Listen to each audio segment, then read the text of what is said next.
Here's yours truly, Just Mike. And to my right tonight, we have Bad Karma himself, Mr. Josh. What? And before long, we will be actually joined by the Japanese guru. He's taking a sabbatical, little taking a shot. No, I'm joking. He just got off his shoot job, so he'll be here soon. Mhm. Um, and I want to let everybody know. Me and Phil let everybody know Sunday night that there is a special guest coming next Tuesday. We're gonna go early, live a little early, an hour early. Um, we are going to have an former professional wrestling star. If you don't know what the X is, it's XPW.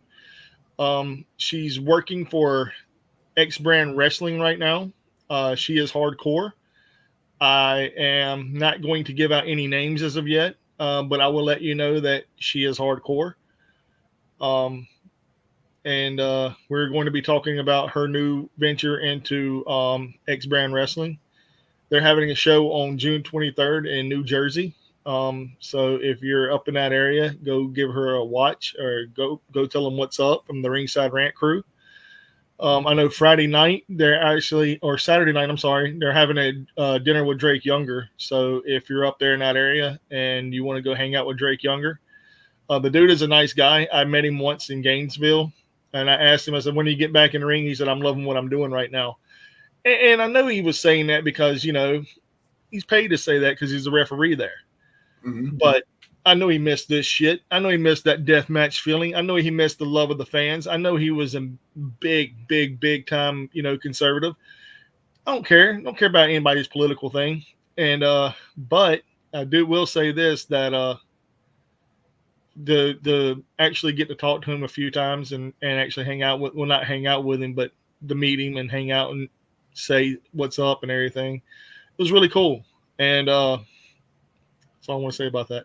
But if you go to X Brand Wrestling, tune in, check it out. And also Tarzan is going to be wrestling and Friday night at another place. Um, Matter of fact, it's at crap. I just had it up here too. I don't know why I messed it up. Damn it. Hold on. I'll tell you in a second after it reloads. It will be Tarzan Duran versus Philly Mike Swanson and Pro Wrestling Venom. Mhm. There is going to be a lot of matches there. Dirty Ronald McDonald will also be in attendance. I'm guessing because he is on their actual cover, their flyer. So that's a good thing. Um, so yeah. Also, before I get into our sponsor tonight, um, I would like to sit here and tell Josh, or I'd like to talk to Josh about what happened last night on Raw. Oh yes, very Dude, much. did you watch the whole show or did you just catch the ending out of curiosity? Oh, I ain't gonna lie, I didn't watch it live because I don't. Right. Uh, I mean, I that's I cool. just watched it a few hours ago, and I caught some of the segments in between. So start off with Seth Rollins coming back. This is his first appearance back since WrestleMania. And basically he said he was going to go on a ladder match, and Damian Priest Priest came out and is like, no, I don't want you in a ladder match. I want to wrestle you now at Money the in the Bank. Money in the Bank. I'm like, okay, that's just skip all the formalities, just go right to the match. Okay, all right. So that's going to be an interesting one to see play out. Who else? The shocker of the night, Drew McIntyre says he gets out there and says, "Screw this company, I quit." He pulled up CM Punk playbook. Yeah, it's like I quit. It was like, sure, but Whatever you say, bro. yeah, whatever, Whatever you whatever say, you bro. say. Seeing you in 2 weeks. I see you Friday when you go to CM Punk and beat the shit out of him in Uh-huh. Chicago. Yeah, yeah, that's pretty much what's gonna happen. So Yeah. So, what did you think about the women's? I guess call it triple threat match for a buy-in to the women's Money in the Bank match. I mean, that's one way to hurry up a bracket into the thing, I guess. Yeah. I mean, Io Sky, I mean, we all know that she's going to beat whoever for the championship. I mean, they're going to take it off Liv. I mean, we already see that happening. Mm-hmm. And I hate to say that, but it's happening because it's more interesting watching her with Dominic Mysterio than it is watching her in a match. Mm-hmm. Yeah, it's true. It truly is. And Pat McAfee is loving every. Look at here. Look at the key card. Look at the key card. Who took it?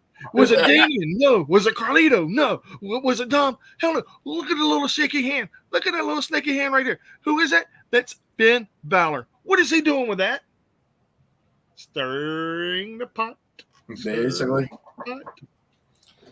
So, I mean, it's cool. I love the fact that they're actually incorporating the commentary team with the backstage segments, and he catches different things. Like, oh, my naked eye caught this. Why should my naked eye catch this?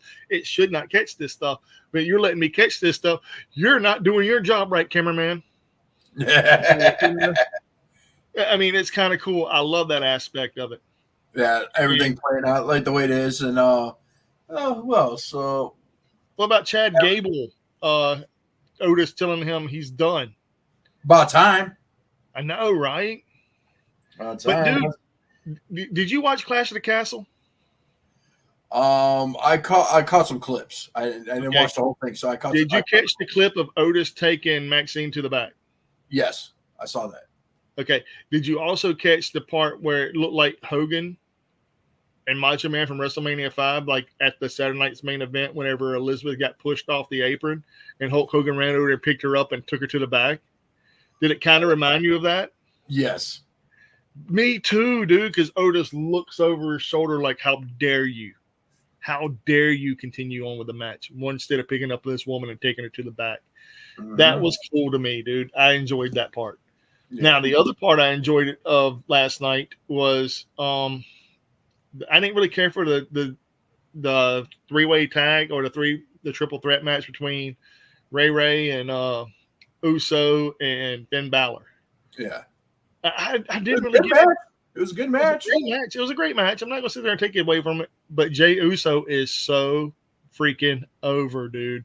Oh yeah, like he's so over to the point where if they take the title off of Damian Priest and they give it to Jey Uso, it's going to elevate his stock, man, like so high. But I don't see them giving it to him necessarily. I see them giving it to actually, I don't know, taking it off of him and putting it on, maybe putting it back on Seth Rollins. And a funny fact was there was no mention of the man. Becky Lynch wasn't mentioned last night on television at all. Mm-hmm. But they were showing her in different backstage segments. And dude, I got something to bring up about that. Going into the AEW stuff, but yeah, keep going. Okay, yeah, we'll talk about that too. I'm gonna go to YouTube and actually take this off of the kids because it just gave me a thing. Hey, you're videoing it for kids? No, I am not. I am not doing this for freaking kids, you jackasses. I hate doing this every single time, dude. I swear I do. Mm-hmm. So, yeah, I'm going to go over here and do this. Ding, ding, ding, ding, ding. No, it is not made for kids.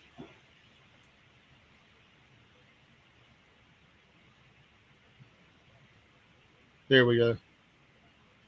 And I will go back to that. And I'll say we have another viewer here in a second, but we don't. It's just me fixing a thing. Sorry about that. Oh, thank you for that, by the way. That is awesome.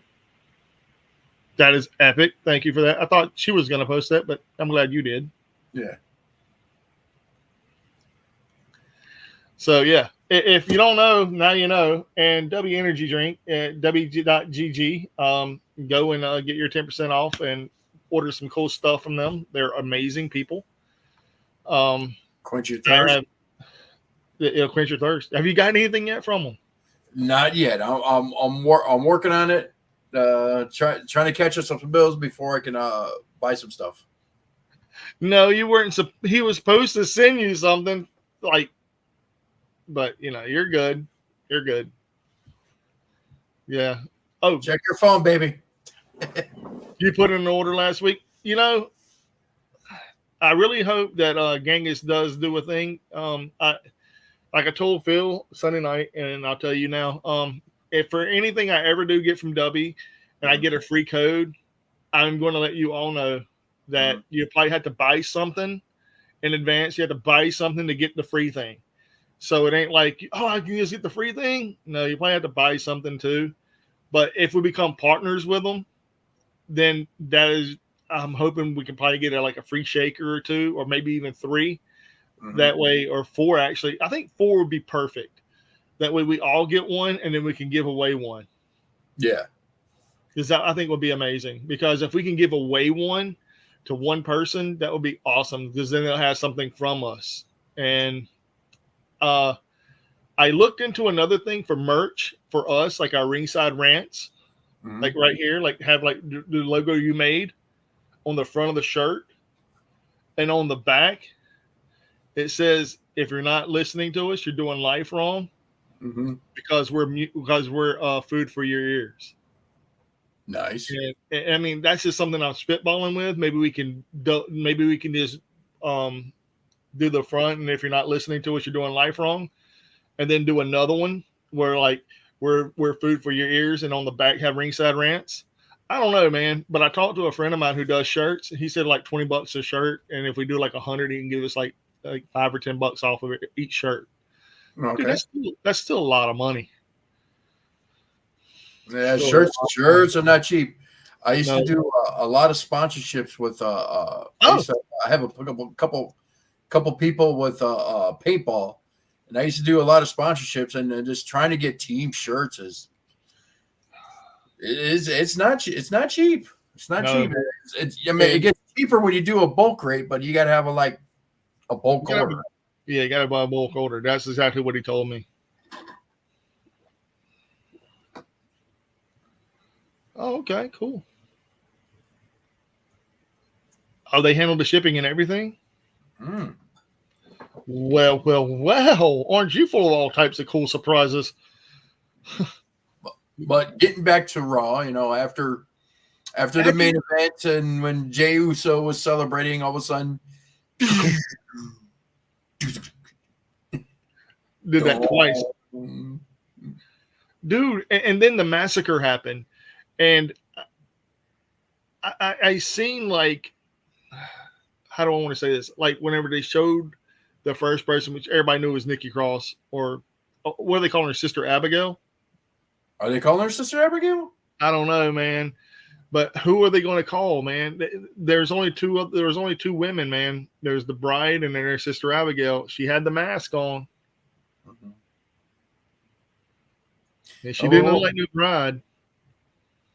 Well, we'll find out what they officially call. I mean, we're getting so far. Everybody is assuming nicknames. Oh! Welcome, brother. Sorry, I'm late. No, dude, don't even sweat it, dude. You're maybe 13 minutes late to the party. We tried to wait as long as we could, man. We waited. Tick tock, bro. So what were we talking about? We were talking about the Wyatt Six. The debut of the Wyatt Six. I'm glad they finally took Nikki Cross while she was getting her bachelor's degree. I know the feeling, and also Dexter Lumis, he was doing his acting thing. He's an actor? And what? He did the show called, he did the show that was it's on True TV, or it was a comedy show. It's also on Netflix. It's a fireman. It's about firemen. It's made by the same people that did Super Troopers. Broken Lizard. FD? Yeah. That's not Dexter. He was on an episode. Yeah, it was Sam Shaw. Oh, yeah, Sam Shaw. Yeah. That's his real name. Yeah. But him playing a firefighter, I could see that, actually, because he's got the. Well, they're playing, a lot of people say he looks like a young Steve Austin, though, from what I heard. Dude, he actually looks like one of the Super Trooper guys. It's the mustache. Yeah, it's the mustache. He has a. Mustache. I always think he's a pretty good artist. I even liked it when he drew Chris Jericho mimicking Matt Hardy. Not Matt Hardy. He was mimicking Matt Riddle, and and that about 4 years ago when Matt Riddle was getting in a lot of trouble with a lot of ex WCW wrestlers like Booker T, Goldberg. He was doing that, and Chris Jericho happened to mimic him. Well, speaking of Goldberg, did y'all see the newest thing coming out about Bret Hart? What he said on Busted Open? He said he told Bret to grow up. Yeah, call him a prick. Quit being a prick. Grow up. Sorry it happened to you. Accidents happen. Grow up. You ended a fucking guy's career, man. I mean, he ended a guy's career. He should feel bad about what he did. I mean it was over 25 years ago. But okay, he didn't end Bret Hart's career like D'Lo ended Draws's. I'll give him that. Yeah.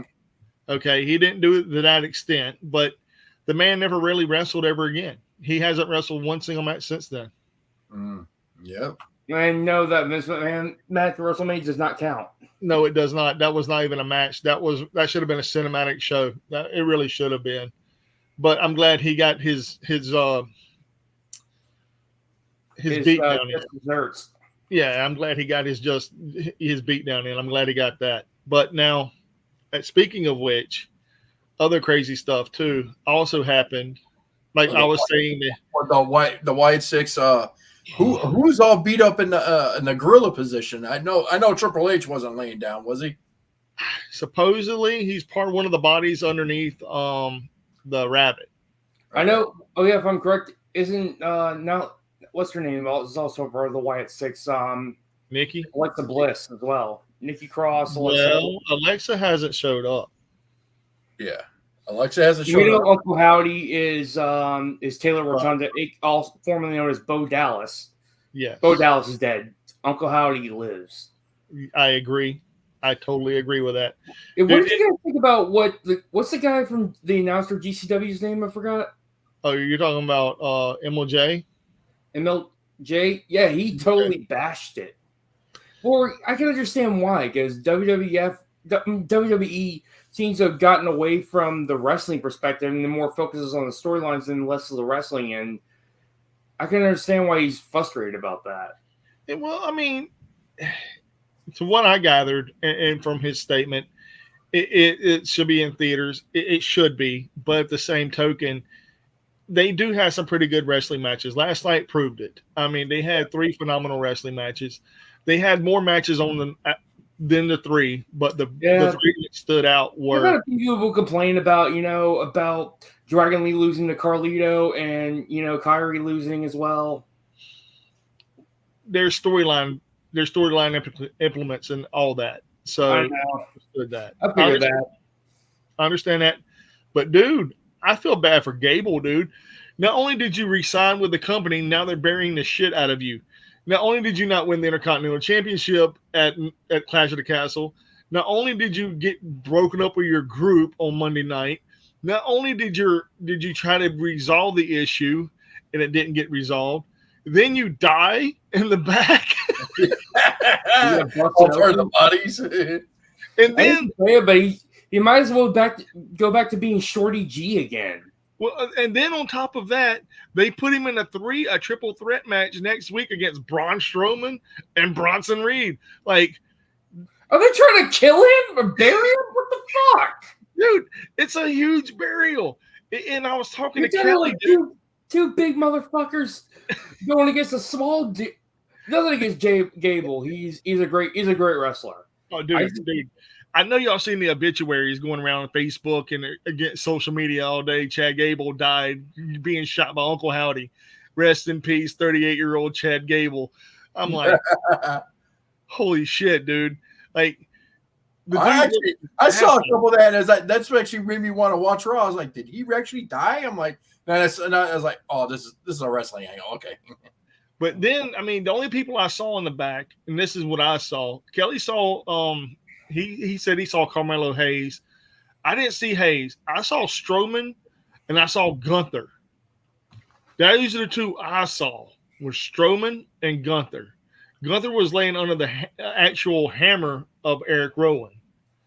And it's a tribute to him and Brody Lee back when they were the Bludgeon Brothers. Exactly. And I love that. And then Joe Gacy's laying over there like this over the top of Braun Strowman's legs. And then they go in and they go a close-up of Dexter Lumis.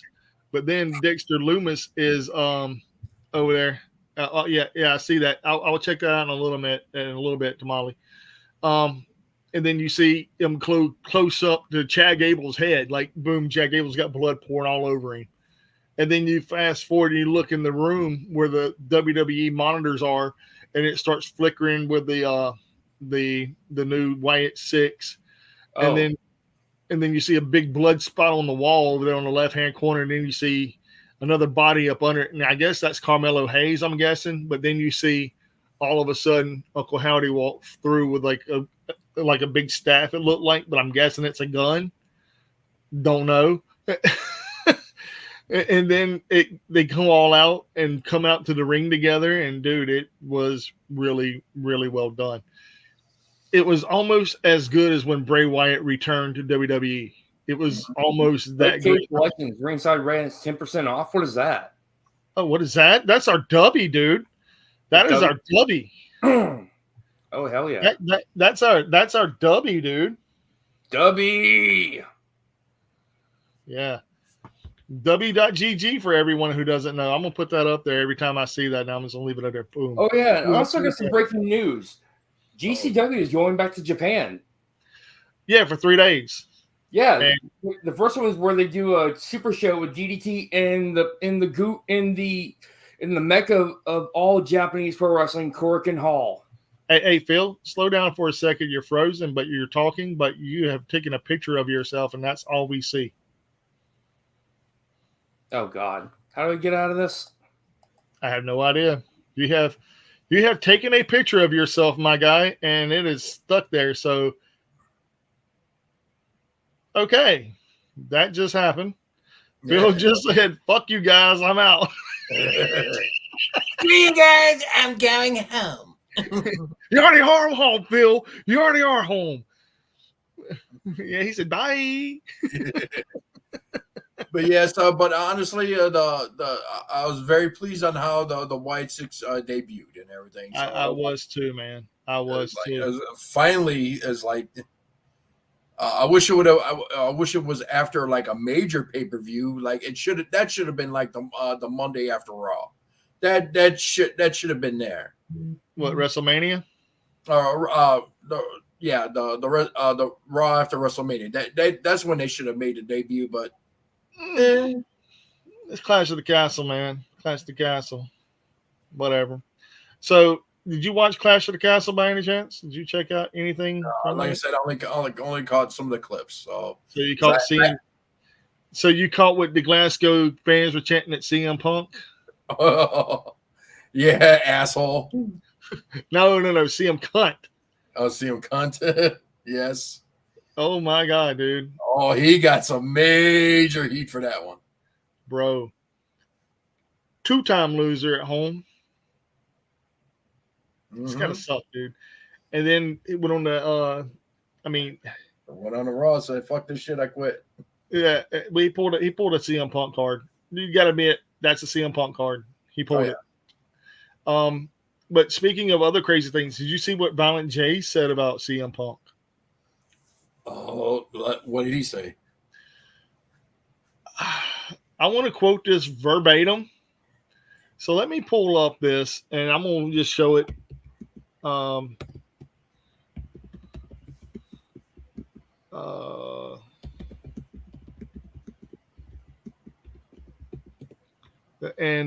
News about Violent J goes off on CM Punk. It's a rant. It goes on a scathing rant. These are my rants, by the way. I am known for the fucking rants around here. Nobody else needs to be fucking ranting, okay? That should be dealt for me. I am the only guy that should be able to fucking rant. I'm going to say that now. So nobody should ever be able to fucking rant. Only I should be able to fucking rant. And let me phrase that. Everybody here on this channel should be able to fucking rant. Nobody else should be able to have a fucking rant. I'm just gonna throw that out there. But CM Punk has an actual hater in Violent J. He has a right to. Dude. Have you read it? Have you heard what he said? Yes, I did. He called him a fucking alien. It was He called awesome. him a little bitch. He basically yelled, his only true friend he had was Colt Cabana, and he was right. All right. So I'm gonna quote word for word. I'm gonna read you all the actual rant. I'm not gonna bleep it out like people do on YouTube. The YouTubers, we're fucking uncensored motherfuckers. Yes, we're all uncensored, unfiltered. We're here live. This is how this shit rolls over here on Ringside Rants. And I don't give a fuck. Go tell your mother I said it. Anyway, Violent J is unhappy with wrestler and heels actor CM Punk, and nobody's entirely sure why. The Insane Clown Posse rapper posted an explicit rambling rant directed toward the MMA fighter on social media today on Monday.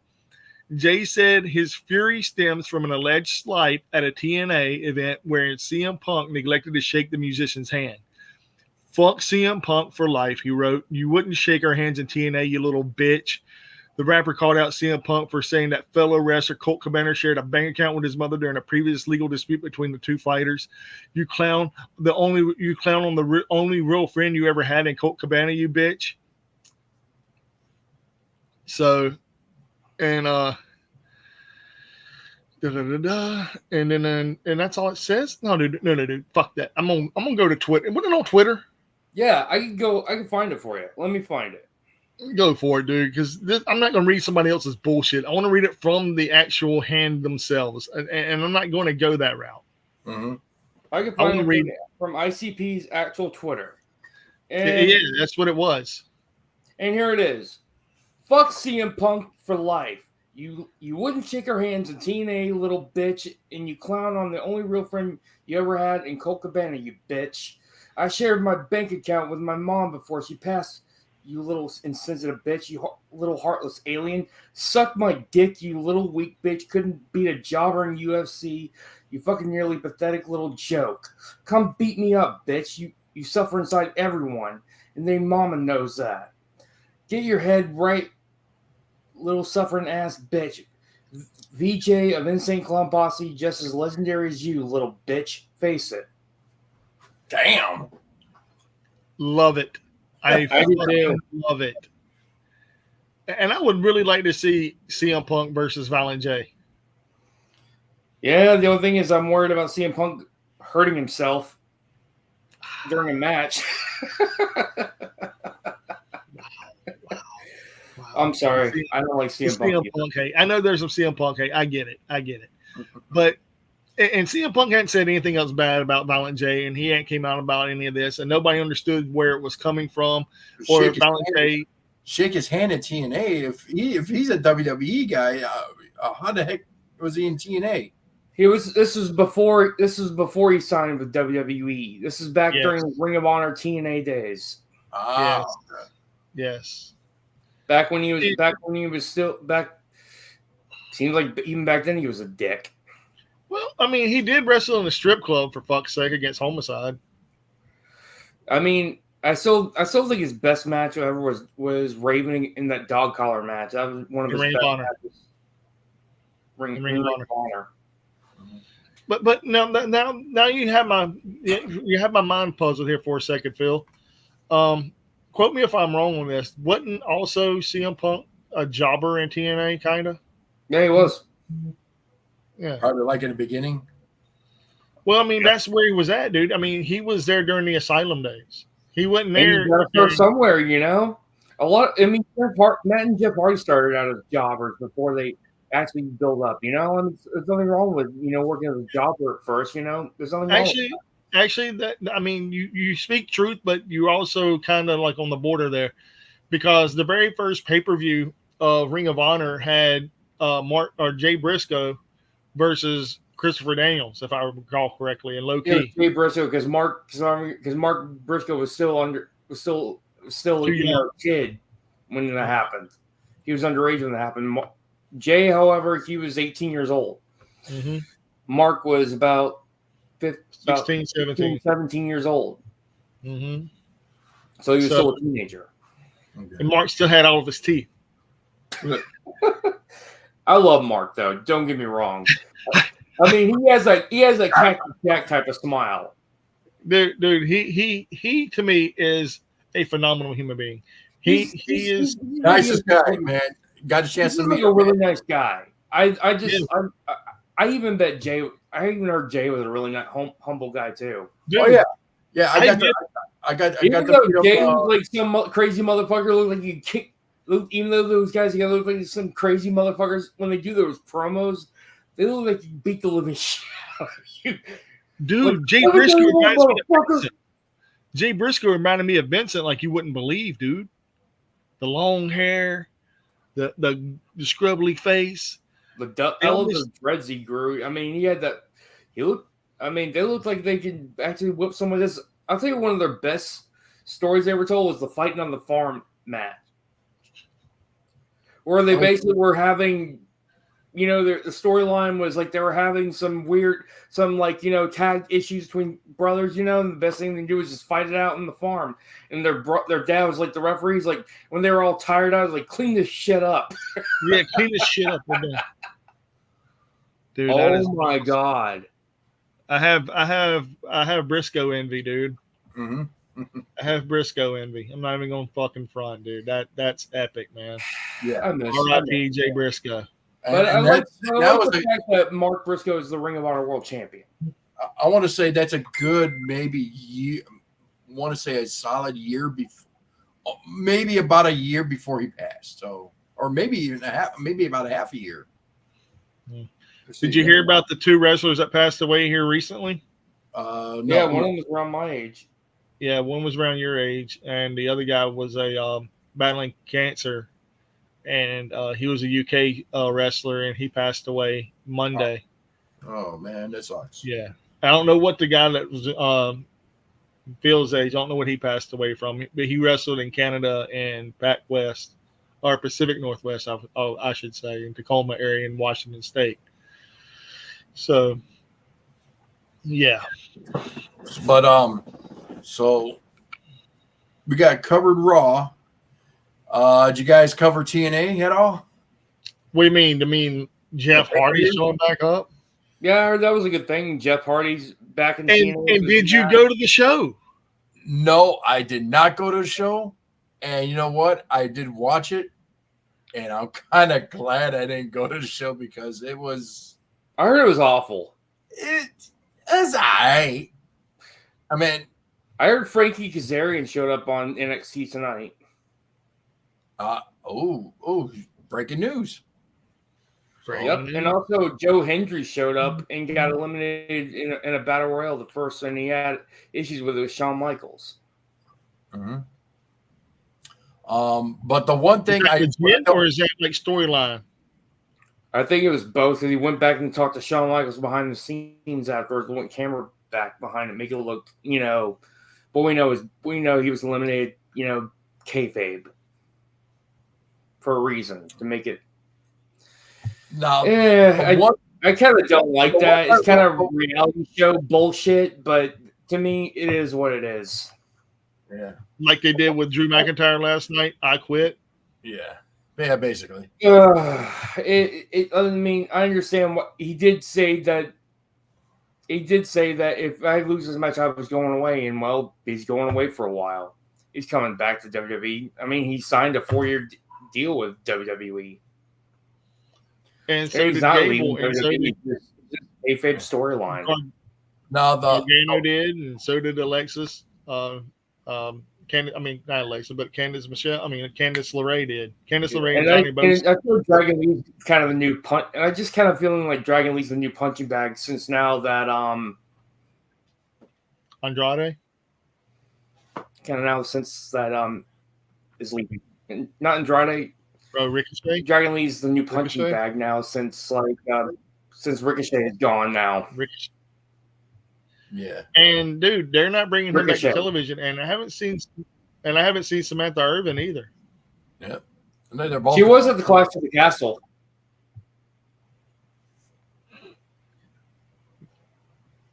She All right, did last apologize.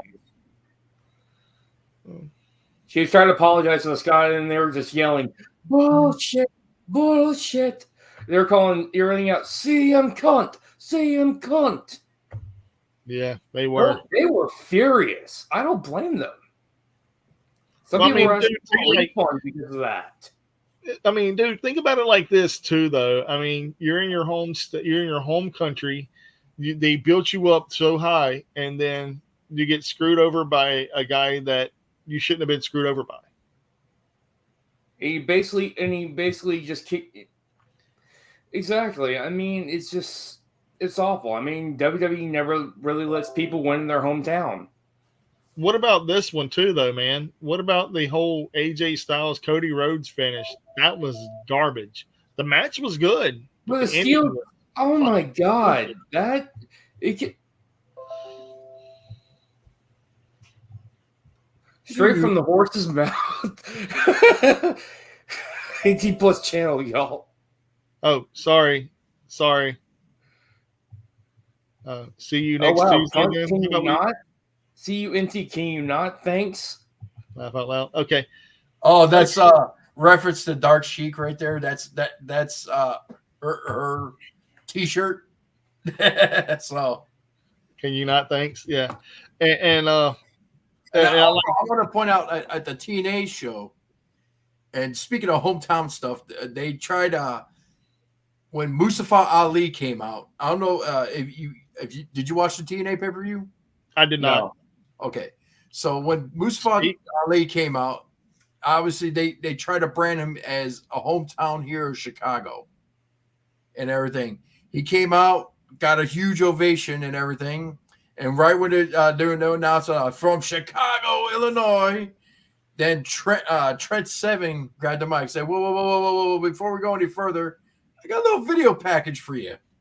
So they play, I guess he did an interview with whatever they're doing to set up the match and everything. And it shows them backstage going off on a rant. It's like, hey, it's like screw all these people, screw everything. It's like, hey, you're gonna be in Chicago, man. You should be happy about that. It's like, hey, screw Chicago. I'm from Naperville. Now, for people that don't know, that's not from the Chicago area. If you claim if you say you're from Chicago, but you live on the outskirts of Chicago, people that actually from the Chicago city will take offense to that. Oh, So they he will. was- So Oh it's my like, gosh. I mean, you're talking about like straight up fights. Oh, here's the thing about eight. Like, it's like, They claim they're in Chicago, but they're not. Yeah, if you're coming from Naperville and you say from Chicago, and it's like they will bust you out in a minute. but he was- Chi-town I people see are brutal. I seen it firsthand. I was like, oh, and my ex-wife used to love busting people out. I wouldn't be surprised if Chicago people hate WWE for that. For No. saying they're going to be in Chicago and they're not. Oh, that's true. Every time they say they're from Chicago, when they're going to the Allstate Arena and everything, I'll just let you know now that is not in Chicago. That is I believe in it. Rosemont, Illinois. So basically, WWE pretends it's Chicago. Yeah, the only places where they shoot from Chicago is Wintrust Arena, because that's like right in the heart of downtown Chicago, The United Holly- Center. and that's where AEW usually comes from. And also, Where did All In happen? The Now Center? The Now Center, shit, that's even farther than Rosemont. That's like it's like I've been to the Now Center. It's a cool stadium, but that's even farther than Rosemont. So the only question is, where All In was, that was at the United Center, correct? No, that wasn't. That wasn't All In. No, United Center held Dynamite and Collision. That's where shit. The first Forbidden Door was at. Okay. So, and they did another pay-per-view there, if I remember correctly. Where was the very first pay-per-view at? Wasn't it in Chicago? No, it was at the MGM Grand and Indian Grand Arena in Las Vegas. Yeah, that was Double or Nothing. The very first pay-per-view 5 years ago. Yeah, the next one was All Out. Okay, and that was in the United Center. No, the All Out was at the Now Arena. Okay. So, but yeah, Forbidden Door was held at the United Center. They did Dynamite there, and they did the first Collision there. Which, speaking of montages, it was like the anniversary, 1 year anniversary of Collision. And speaking of CM Punk, they actually put him in the vignette. Yeah, they did. I remember that. They did. I'm like, it's cool. I mean, I have no AEW is not that petty. I mean, if you're part of AEW history, you're part of AEW history for life. They don't give it. They basically don't erase you from it. They don't erase people from history. You know, no matter even if like Tony Khan may hold a grudge against it, but he's still going to show you. You know, because you're part of AEW history. Tony Khan's not petty like that. However, WWE's petty like that with Samoa Joe when it came to the Twisted Metal trailer. Speaking of which, didn't that shit get canned at the end of the first season? Didn't they cancel it? I don't know. No, it didn't. Actually, it did really good. It did really well. I liked it. It got renewed. Unlike the Acolyte series. Ooh, you it really got canceled? Man, I think people got fired from that show. What, the Acolyte? Yes, the Star Wars. That Star Wars. It's in episode 4 right now, and it is complete garbage. I just couldn't get into it, man. I just like nope. It's complete. It is no, and it's, you know what? I don't care about the politics behind it. The story is so bad. Like, it's. I heard it's woke. Woke is. I'm not. It's woke as fuck. It's woke as fuck. But what's making it worse? It's so bad of a story. I'm like 4 episodes in, and it's boring. I also heard that the new Bad Boys is really not that good. I haven't checked that one out either. I haven't checked that out either, but I did check out the last Planet of the Apes film. It wasn't bad. I mean, it was good. It just wasn't as good as the last 3 Planet of the Apes films. All right, so back to wrestling. But yeah, that was my take from TNA. It's like I wanted to go. I was trying to scrape the money to go, but I was like, you know what? It's like after watching the pay-per-view, I'm kind of glad I didn't go. It sold out on Wednesday night. Before they had their show Thursday, and they announced Thursday. From what I'm understanding is there were still seats available, but they announced it was sold out. So you take for that as you will, if you know what I'm saying. I mean, if you actually watch the extra camera angles of it, man, hell, fart smell would fucking sell out that place, you know? Yeah, and dude, I'm going to say this in all seriousness. They still haven't announced anything after Slammiversary in August. Phil, did you? Okay, you're moving again. Oh, thank God. I thought you froze on me, brother. I was like, oh, shit. You're talking about Slammiversary coming up? Well, Slammiversary is going to be held in Toronto, Ontario, Canada this year. But as soon as that ends and they have a couple of TV tapings after that in August, they haven't announced anything for Bound for Glory. They haven't announced anything other than just what I just said. It's not looking good, man. I just hope Scott D'Amore. I just hope Scott D'Amore gets. I just hope 2025 comes out because Scott D'Amore. He's going to be a great asset to any wrestling company. Well, I mean, besides of everything that's going on in the world of wrestling, I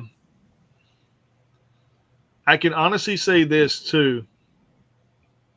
TNA is not looking good. They were the third. I mean, if once they go, it's the three best popular wrestling show will be AEW, GCW, and WWE. Well, they just announced they hired a former WWE guy that does all the financial managing for TNA. I don't know if that's going to be a good thing or a bad thing. Mhm. And I don't know. That doesn't sound. If the guy worked for WWE, I don't know. I don't know, man. Because of the fact of it is, I don't think they're being sold. I really don't. Not yet. I'm gonna tell you why. They're like on life support right now. Everybody says this, man, but I'm telling you, their show is actually really freaking good right now, dude. It's really good. Like, I mean, don't get me wrong. The pay-per-view was entertaining, but at the same time, it was not. It was mid. It was it. I mean, it was cool. I mean, cool. The Jordan Grace match with Tatum Paxley. Yeah, that was good. I actually watched that one because I wanted to see who was coming out. You know, obviously the Moose versus Matt Hardy. Matt Hardy. It was actually a good match. The best part. The best part was when he put the Patriots helmet on him and he busted out with a Chicago Bears helmet too. That was the best part right there for me. And I was like, I got a giggle out of that because the Bears beat the Patriots, you know? Well, you know, also he played for the Patriots. Yeah. And his name is like, all right, I can't pronounce his name. Oh, Moose's name? Actual name? Yeah, it's Moose? long, dude. Is it Moose? Is it Moose? No, it's like it's a name, dude. It's a name. It's there. My favorite. It's a huge name, and it's I can't even even try to even pronounce his name. But and also, did you check out in the GCW stuff? I'm going to check out some of that tonight as well because I heard Mance Warner wrestle Jordan Oliver. Dude, Mance Warner also wrestled Joey freaking Janela. Let me guess. Did Jordan Oliver get annihilated, busted open? This is Mance Warner we're talking about, the fucking Southern psychopath. Dude, he loves to live up to that name, the Southern Psycho. And I'm gonna be honest with you. He's a nice guy. He's a nice guy. Oh yeah, he's a humble guy too, man. He's very humble. Whenever that camera's rolling, you get him amped up to 1,000, dude. And people don't understand that. Like, oh, dude, he ain't like that in real life. Dude, he's a beer drinking, cussing son of a bitch. Yeah, and he don't give a fuck, dude. Uh-huh. But whenever that camera rolls, he's that, and then he's like a sadistic motherfucker on top of it. You know, I mean, I'm not even trying to sit here and throw jabs. I'm gonna sit here and tell y'all the truth. I mean, he is who he is, you know. And I've met him, and one of the nice. Him and one called Manders are both extremely nice guys. Oh yeah, Manders. Yeah, Manders will give you the shirt off his back, dude. If you ask. Oh yeah, he was cool as hell. I was like, I got a chance to talk to him. And I didn't even talk about wrestling. What we were talking about music and everything. Mm-hmm. Hey, dude, he's a big '80s hair metal fan. Oh yeah. And if you look at him, he comes out to Western gear, like, fuck, you know. I know Mance is a huge Pantera fan. Oh yeah. So is Matthew Justice. Oh yeah. And RVD. Well, that goes without saying. I mean, but look at Tarzan Duran. Oh yeah. And huh? Was Tarzan come out too? He comes out to his own shit, but he's a big Pantera fan.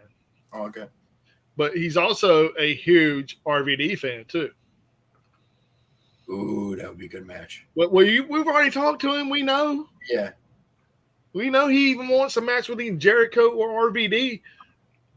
I don't think we can give him that. I think honestly, the world of wrestling should be able to give him that. You know what I'd like to see? His wife wrestling GCW.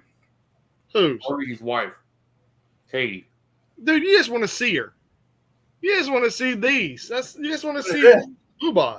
That's all she does. I mean, she knows like 4 or 5 moves, and then after that, it's all this Twerking.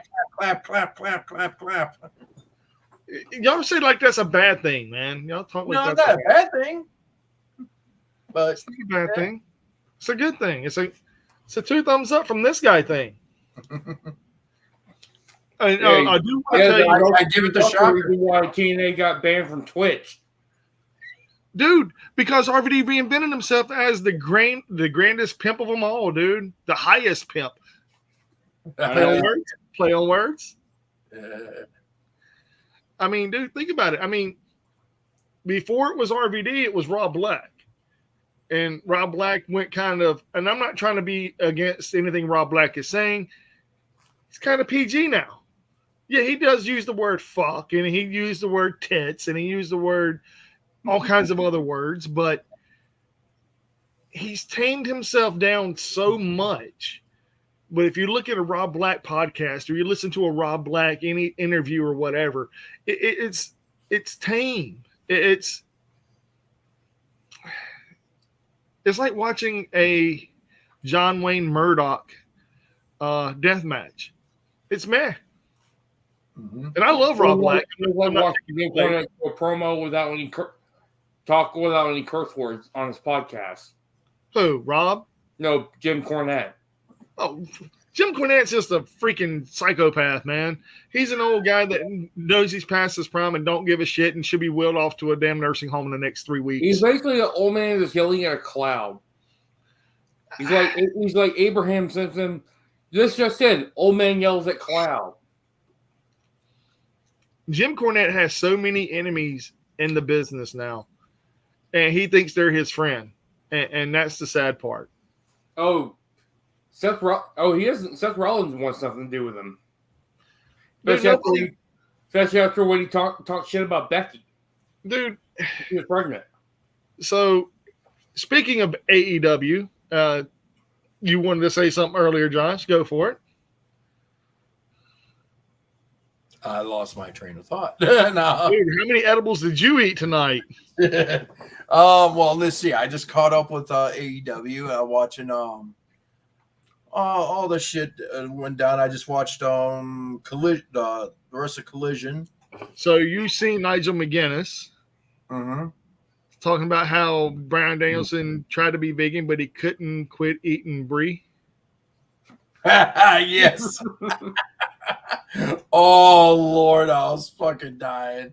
And then he talked about Tony Storm's tits and Mina Shirakawa's melons. Boobas.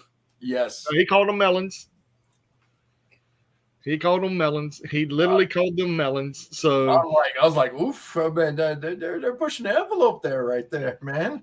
Well, I mean, Nigel McGuinness always pushed the envelope when he was on commentary with Ring of Honor, but it had to be more PG because it was on actual broadcast television, like on network TV.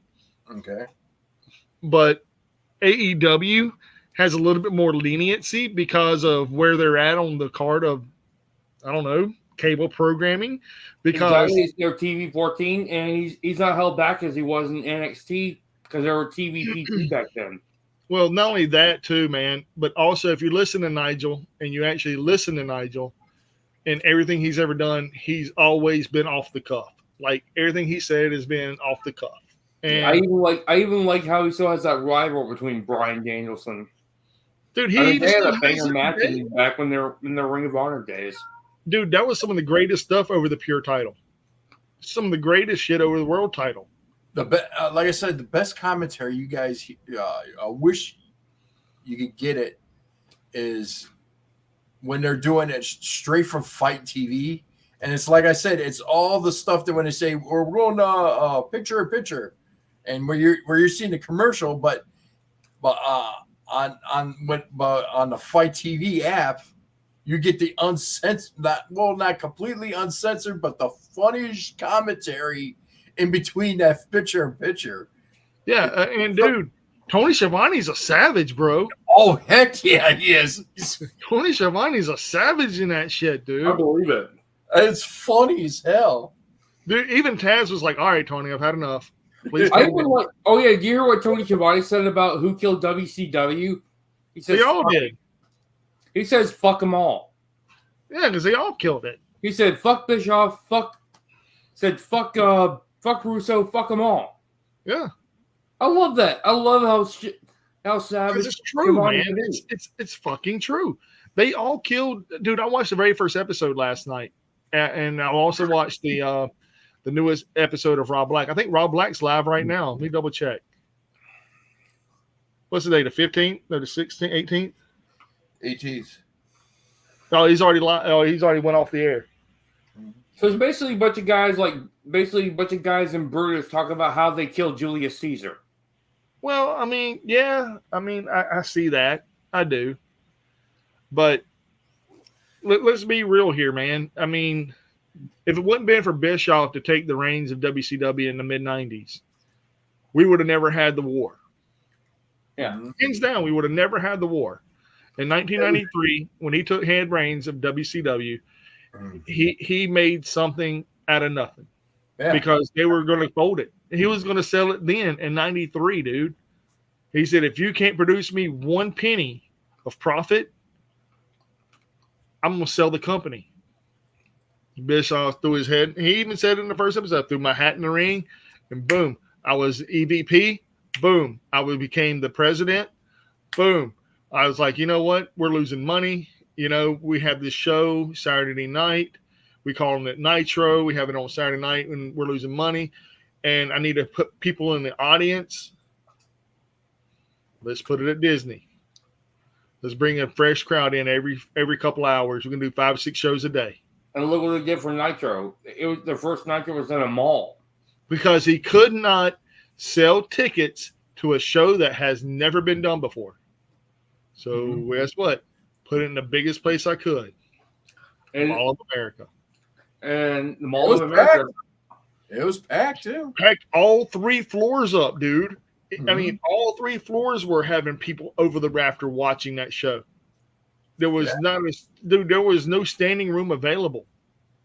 They were coming out of the dressing rooms were out of dressing rooms out of actual freaking stores, dude. Legit. And it was Pastamania as well there too. Yeah. Who? Pastamania that was when Hogan was back as well. Was around came to WCW '94. But my opinion is like, yeah, a lot of that stuff was too much. When Hogan had too much creative control over his character, that's another thing. Well, I mean, if you think about it, though, man, Hogan had to have creative control because it's fucking Hogan. I mean, in the 80s, all you think about is say your prayers, eat your vitamins. Mm-hmm. Hulkamania, brother. It's running wild. I mean, he was still an icon. But at the same time, it's like, but it's like a lot of it came when Sting. Everybody was expecting Sting to win that damn match. Everybody was expecting Sting to, and then he tried to do some convoluted bullshit. They tried to reenact the Montreal screw job. Kinda, yeah. And that's where the downfall of WCW began. Yeah. Then you had the finger poke of doom. Then the infamous. Then what really? My opinion, what really turned everybody's away is like the artist formerly known as Jack Mick Foley is going to win the title tonight. Well, that's going to put some butts in seats. Hey, all I know is I went click. Well, a lot of people went click because of the fact if you're going to give us away the ending, why not watch the ending of what happened? I want to know why he's winning the title. Because a lot of people were going to see Mick Foley beat The Rock. This was his first big opportunity. I mean, his first world title. Everything we watched in the 90s, everything we grew up on in the 90s was 3 people. And it originated with Hulk Hogan. Hulk Hogan was the originator of the 80s. Hold on one second. Let me kill this hour real quick, man. We're almost running over the hour. Hold on. Dude, we were really close to running over that hour, like legit. Mhm. Oh yeah. This is getting good to me. I'm sorry. I'm really loving this shit. Hold on, guys. I'm gonna get me another drink. Well, go get me a snack too while you're at it there, Phil. How about I just send you a pie sir, send it through your face. Wow, really? Haters, man. I deal with a bunch of haters. Cream pie. Ooh. That's What's nasty. the That is nasty. I don't want any cream pies. Horrible human. You're a horrible human, Phil.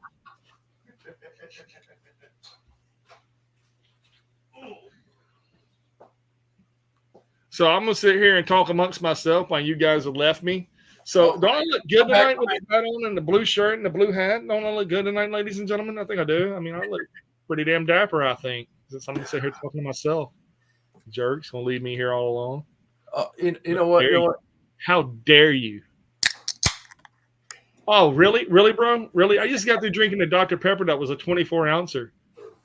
And you got to talk amongst yourself. I went and handled myself in the business in the room. Well, that was before. That was before we went live. So are we back online? Not yet. We've been online. I haven't back on Spotify now. Not yet. Not yet. Give me a couple of hours or 13. Hour 13. Damn, dude. 11 to 7s. All right, cool. There you go. All right, here we go. So, yeah, we were speaking on the Who Killed WCW thing. Like I was saying, I don't remember exactly what I was saying because you guys said some off-the-wall horrible stuff to me. I mean, my God, Phil was talking about cream pie at me for whatever reason. Horrible human. God, what a horrible Hey, human. it's better than hey, like the bright side. At least it was look at the bright side. You know, it happened to Tony Storm.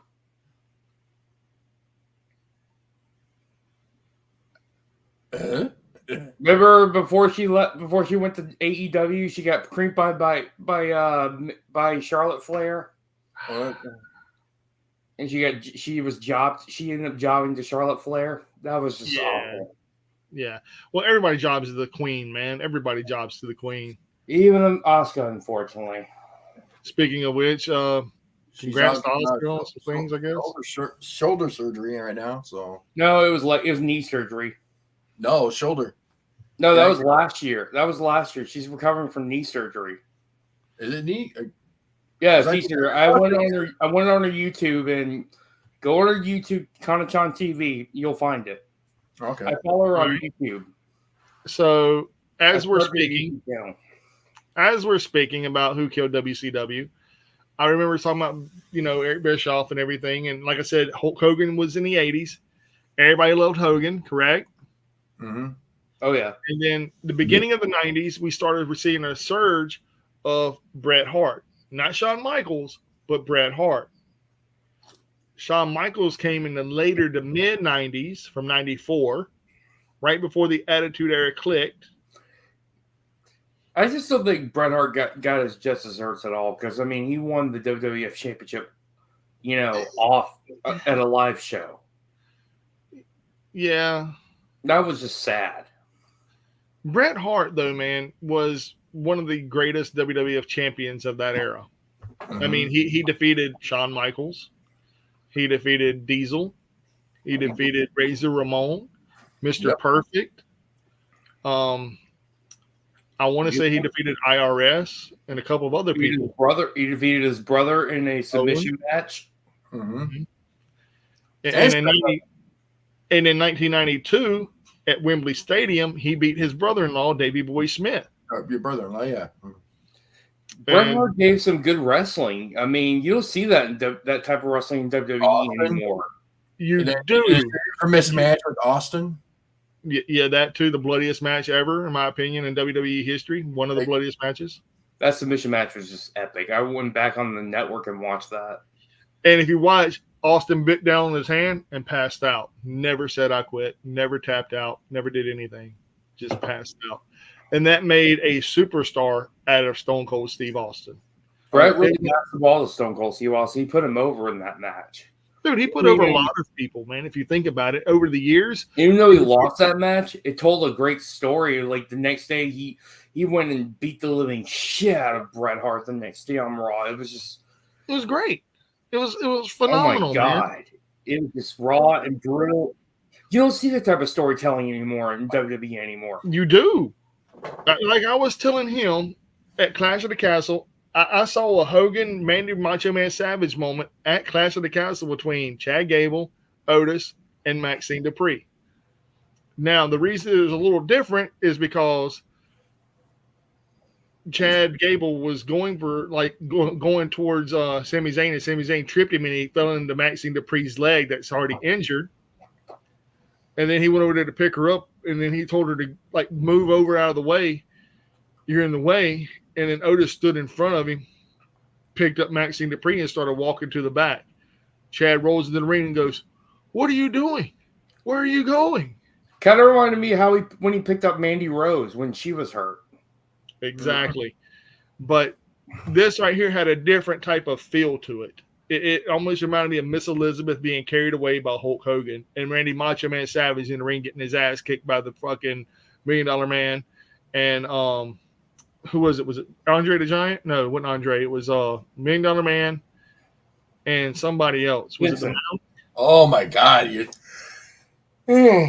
trying to reactivate some memories right there, man. I know, but you know what I'm talking about. It was Virgil in it. My bad. Was it Virgil? I thought it was it could have been IRS. I think it was IRS.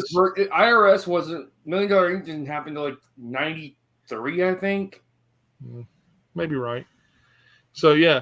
I mean, in general though, man, this happened and it kind of stoked that memory to me. If you haven't seen it, go back and take a look at it and see what you think. To me, it reminded me of Hogan and Macho Man. And then last night on Raw, it did the same kind of thing. Well, Otis said, "I've had enough," and walks out on him. Remember Hogan doing that? Where him and Macho Man would come face to face at the next Saturday night's main event? "What are you doing, brother? No, what are you doing, man? That's my woman. I've had enough. I'm leaving." "You don't get to leave." And he shrugs him off and walks away. It was kind of it's funny, sad thing that was actually a real life grudge, though. They had a real life grudge, though. Yeah. But that happened. That happened after. That happened in 1994, 1995, 1993, actually, because I remember the reason why Hogan had that black eye at WrestleMania 9. Yeah. Well, yeah and no, because they crushed it then. Because Macho Man went and got Hogan to come to WCW. Well, because Macho Man got tired of the BS. He didn't want to be a commentator. He wanted to be a wrestler, and Vince thought he was too old for that. Wait a minute, didn't Hogan go to WCW first before Macho Man? Or is it Macho Man went first? Macho Man left in 93 at the end of being a commentator on Raw for I think it was 2 months, 3 months. And then he jumped ship. It felt longer than that. It wasn't very long on Raw, man. It wasn't very long. And then he jumped ship. After he jumped ship, a year and a half later, here come Hogan. Or a year later. Left as well because after he dropped the belt to Yokozuna. Yeah, Hogan. Wait. Let me remember that. Because it was the night, was Macho Man's last match was the night that Elizabeth came back because Sherry was beating on her. Elizabeth jumped the rails, and that was the infamous, he gets back with Elizabeth and everything, and they went through the wedding. So it was, that was the match where he stopped. And I don't remember exactly what I was saying. Hold on. I did the thing. Hold on. There we go. Whew. Sorry about that, gentlemen. Sorry about that. That is on me. Yeah, because that match was supposed to be Macho Man's last match. Then Sherry beat him up. Then Elizabeth came in there, and that's when all the "will you marry me" and all that shit. So he was commentaried for a while, at least a good year or two. He had to make it wasn't a few months. It was probably about a year or two. Then he left because he said he ever interfered in a match again, he'd be fired. And I remember he interfered in a match, and that was it. That was the last time he was on the Raw or so whatever. All right. So Savage made his very first appearance for WCW on December 3rd, 1994. Mm-hmm. So, and that's why I said who showed it first in WCW, Macho Man or Hogan? And it doesn't say. I'm gonna see when did Hogan show up.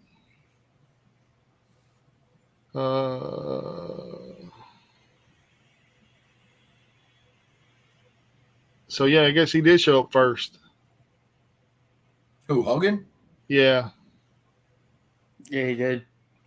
yeah, he sure did. See? Hogan showed up in '94 too, but his was at Bash at the Beach. Yeah. So it wasn't very much before that. And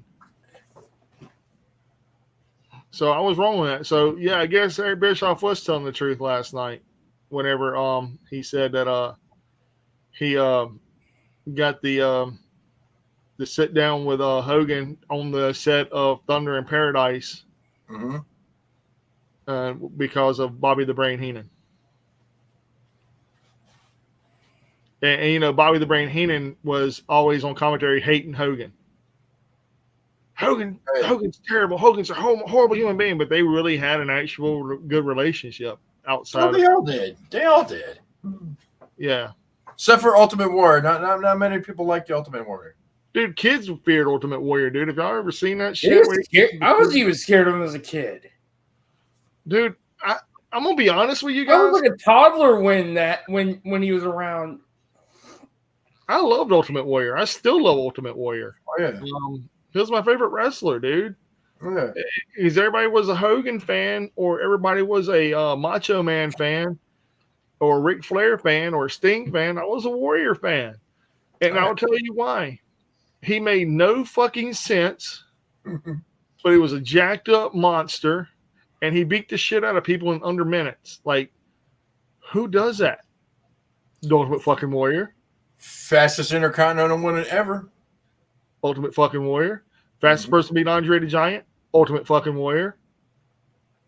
I mean, dude, hands down, you know, one of the greatest icons of the 90s. Ultimate motherfucking Warrior. Well, to be honest, with the Andre situation, he was not in the best of health, and two, they always said, if Andre didn't like you, he wouldn't put you over. So Andre doesn't like many other big guys. For what I just read an interview about Andre the Giant and Undertaker. Undertaker always wanted to wrestle him, but he was not in the best of health. But he heard that Andre the Giant didn't like bigger guys. But Andre the Giant always said it's like he didn't like the bigger guys because they were always bullies. Mm-hmm.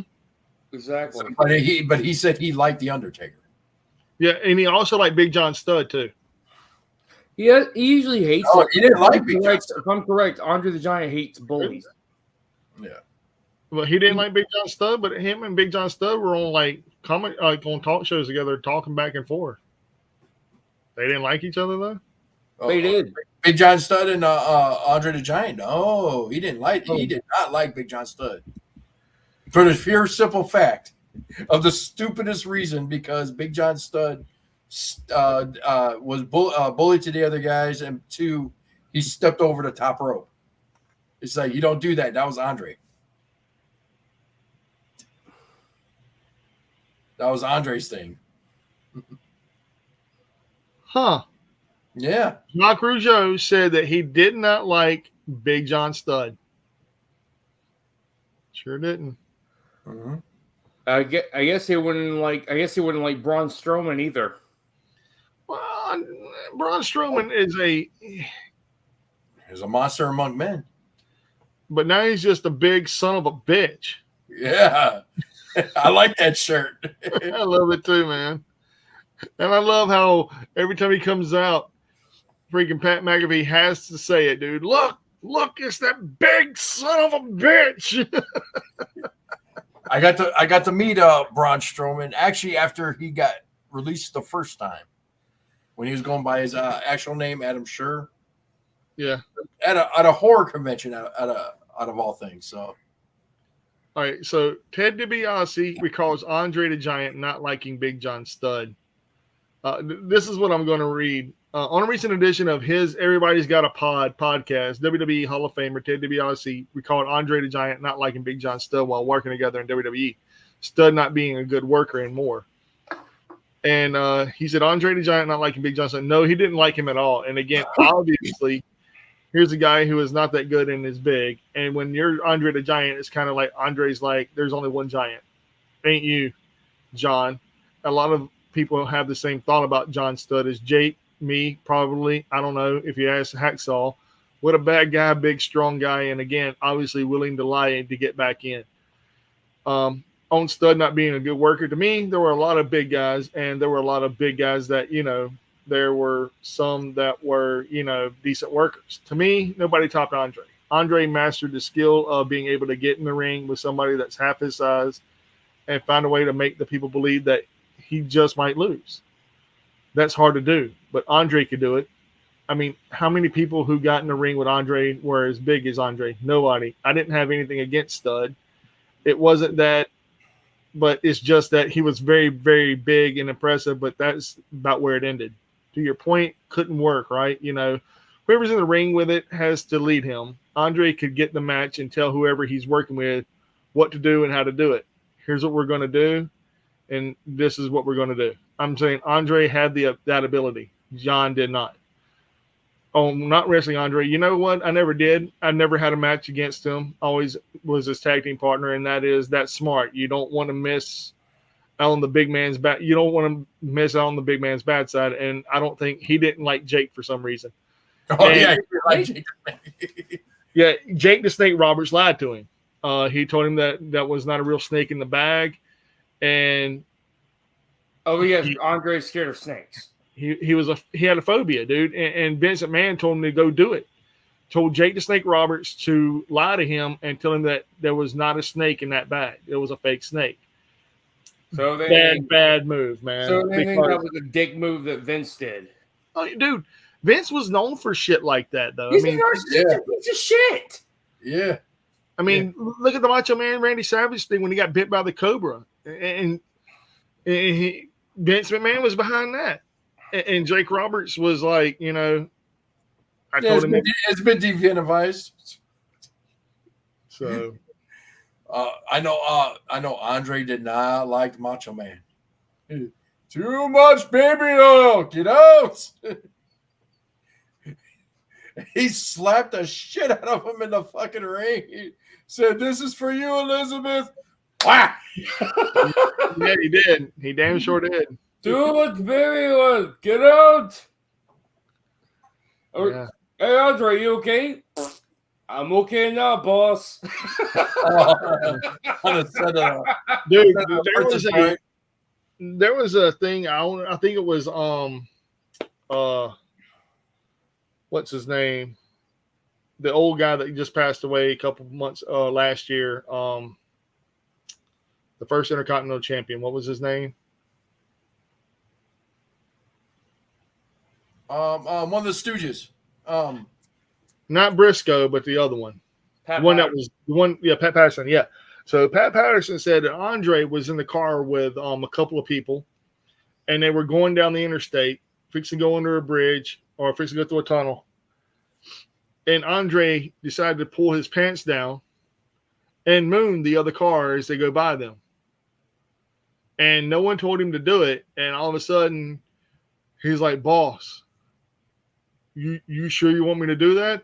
And he's like, "Yeah, Andre, go for it." So Andre stuck his big ass out this tiny window, and it barely fit, they said, and it was huge. And as they're passing Mouth of the South, Jimmy Hart and his crew, they all looked. They're like, "What the fuck was that?" And all they see is this giant ass hanging out the window. Oh my Going God. down the interstate. And they're like, "Andre, we're good." And he goes, "Yeah. No, we're not." He couldn't get back in the car. So they drove down. They said it was like 45, 50-degree weather with Andre's ass stuck out the car window for like 6, 7, 8 miles, dude. Just mooning everybody on the road.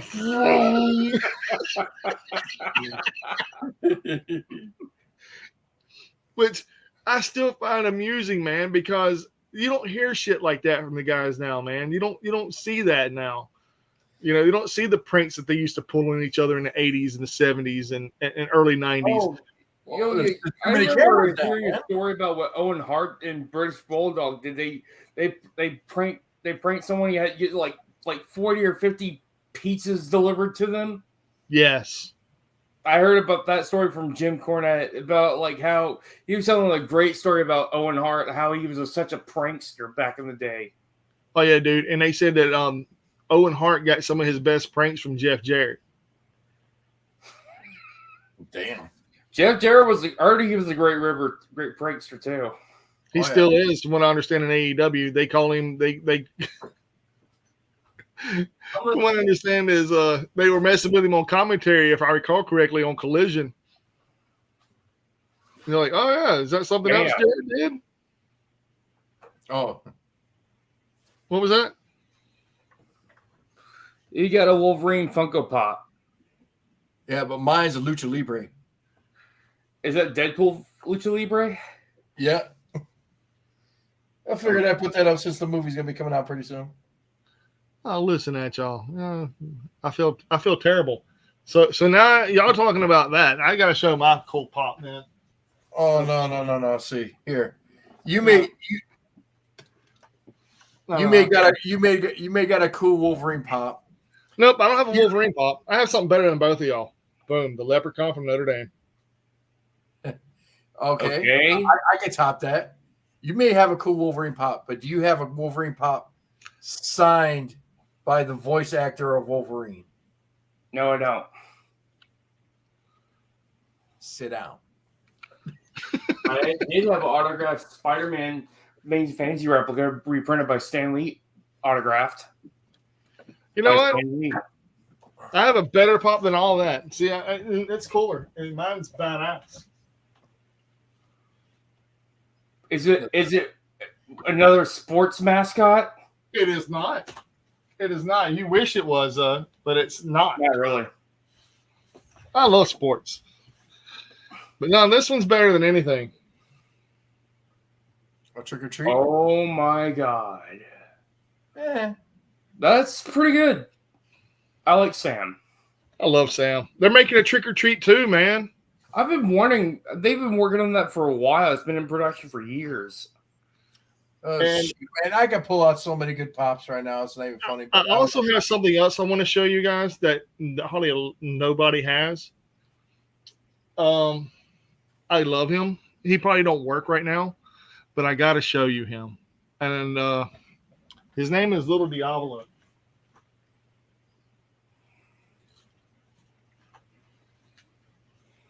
Let me clean him up a little bit. He's been sitting around getting dust on him, and you probably see the face, and you'll probably go, "Oh yeah, I know exactly who that is and who voices him." But yeah, I got the my girlfriend. She does got the original Crow. Oh, nice. Do you know who that is? Do you know who that is? Who? Look at the face. Look at the face. Vince McMahon? Nope. No. They ain't comedy. Little bitty guy, black hair. John Leguizamo? You got their first name right. Lovitz? Yep. John Lovitz? Yeah, the batteries are dead, ain't he? My girlfriend says she got the original Crow. I got the original Crow too, but I got mine signed by James O'Barr.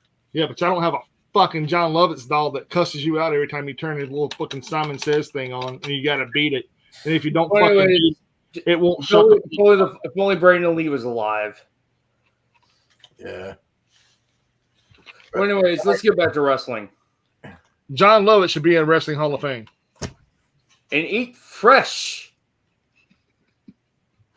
Actually, wait a minute. I just remembered Mouth of the South, Jimmy Hart's coming to town this weekend. Yes. And you need to be there. And we need to have him be the manager of you-know-who. Tarzan Duran? Well, that'd be awesome. I know. Or the manager of damn, we just talked about that too last week. I can't remember who now. I'm brain fart. Oh man, come on, dude. Shit, I don't even remember what the fuck I said. And I'm the one who said it. That's crazy. So we need somebody to actually go behind us and actually fact check whatever I say in case I fuck up and try to say a different name. Man, that's your job. You fucked up. You fucked up. Yeah, I've been fucked up. Yeah, I don't want to fuck up, man. I really don't. But I think, yeah, baby, he'd be awesome, man. Like, as a great manager right now for one of the up and coming guys. I know it was in AEW. I do know that. But just think about this too, man. What if they hire Becky in AEW? What fucking happens? That would be interesting. It'd be a game changer. Where do you put her? When do you let her wrestle? That's a good choice. Because I heard Tony Khan's offering her a big contract. I don't see her doing it, man. Now that Seth Rollins is back on TV, I think she's just gonna sit back, take a break, help with the child a little bit, then make her come back another.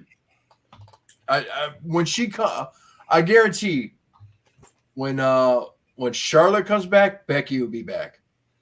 You think so? They hate each other. Yeah. Well, dude, I read something. They have been trying to.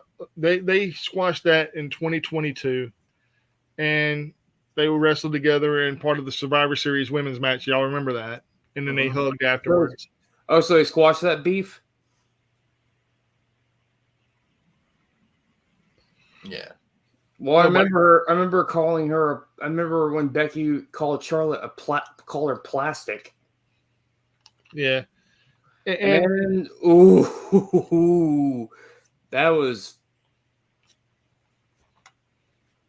It's because her tits were bigger than they should have been. That's when Charlotte's tits were bigger than they should have been. Or also, did she have an implant bust in one of the matches? They do to her face, where she got that nose job. Yeah, that's what it was. Is that she had them implants done, and she right in the middle of the match, fucking one of them popped. Wasn't it against Becky? I forgot who. No, I think it was against Sasha. And I don't know, man. If I'm correct, didn't there also her facial features got changed because of like plastic surgery on her face? Oh yeah, they busted her out on that on Raw one time. Yeah, the way she started looking like an '80s hair metal vocalist afterwards. Which one? All of them? Oh, sorry. Lulu, get down. Come on. I mean, if you think about it, I mean, I'm not wrong. They all looked alright. If you look at Bret Michaels and you look at all the rest of them, the only thing that was different is their hair. Yeah, but now look at them now after all those years of drug abuse, and they're all still living, which is really fucking crazy. Nikki Sixx is still alive. Bret Michaels is still alive, and fucking vocals are shot the fuck up. Vince Neil looks like he's a crack addict. Shit. Actually, look at the lead singer Winger got fat. And also the lead singer of Warrant's dead. Oh yeah. God rest his soul. And the lead singer of Skid Row looks like he go 5 rounds with Jericho. Yeah, Sebastian Bach. Yeah, he's still in great shape. He's still in great shape. I like how he bashes Axl Rose and Steven Tyler looks like someone's crazy aunt. Yeah. Steven Tyler looks like a woman. Dude looks like a lady. I mean, the song was about him. Dude looks like a lady. The song was about him. It had to be. I mean, he looks like Mick Jagger's bastard son. Am I wrong on that? They both have the big lips, and then when they talk, their lips feel like this big, it swallows their face. Oh, yeah. And the scream, it's like a lady. Anyways, what is also new in wrestling today? Oh, speaking of news, that is the new thing in wrestling today. Hold on, I'll tell you. Um, Well, Let's everybody's see. talking about the Wyatt Six. AEW. Let's see. When went off the air, it looks like they try to write off. Ricochet. No, AEW. They try to write off. What's his name from House of Black? Buddy Murphy. Buddy Matthews. Buddy Matthews. Buddy Matthews, man, they're saying that, but he's under contract till 2027, dude. Well, they tried to play it off in the ring, and they said they hurt his knee. Then all of a sudden they drug him back. Then all of a sudden he got Chicartoed by Edge. and everything. I was like, ooh, you guys gonna fuck with the House of Black? I'm like, ooh. I don't know, man. I don't understand why they would go that route. And Well, I think they did that to write Buddy Matthews out, so because of his knee. If he actually hurt his knee in the match, that's understandable. I can go with that. I think he probably wants to spend time with Rhea or something. that's true. Well, they're making a Spaceball sequel too. Oh yeah, apparently there was a view of the Brooks Jensen situation during the Wesley Obama family. Oh yeah, isn't Brooks Jensen Buchanan's son? That I don't know. Buchanan's son? Because if they named Brooks Jensen, they changed. If I would have known he was the last name Bull, if he was the son of Bull Buchanan, I would have known. Because when I heard that term Brooks Jensen, I was like, who the fuck is Brooks Jensen? Because that's how much I really don't watch NXT anymore.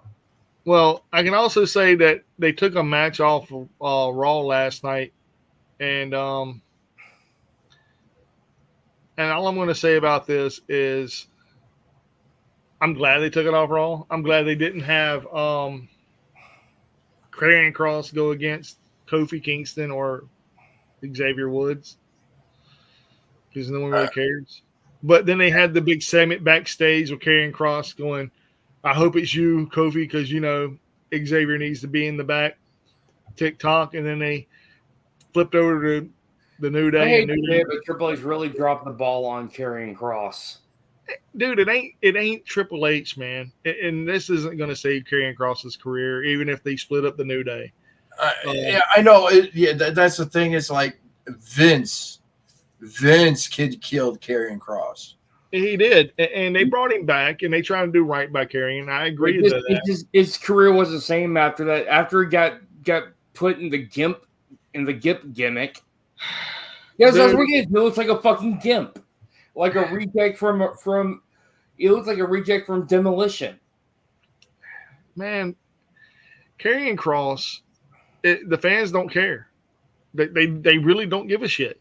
I think he should. I think he shouldn't have went back to WWE. I think he should have stayed in the Indies for a few years until that wore off. Or possibly go to AEW. I think he would. But and Triple H tried to do what he could, and it just doesn't work. I mean, he tried the same thing with Hit Row, and look how that went. It went to shit too. And it's a good thing that Swerve didn't resign. He didn't go back because look what happened to him. He's now the AEW World Champion. He is. He really is. And if you think about everything that's going on, he even tried to get Toni Storm to come back to WWE, and look where she is now.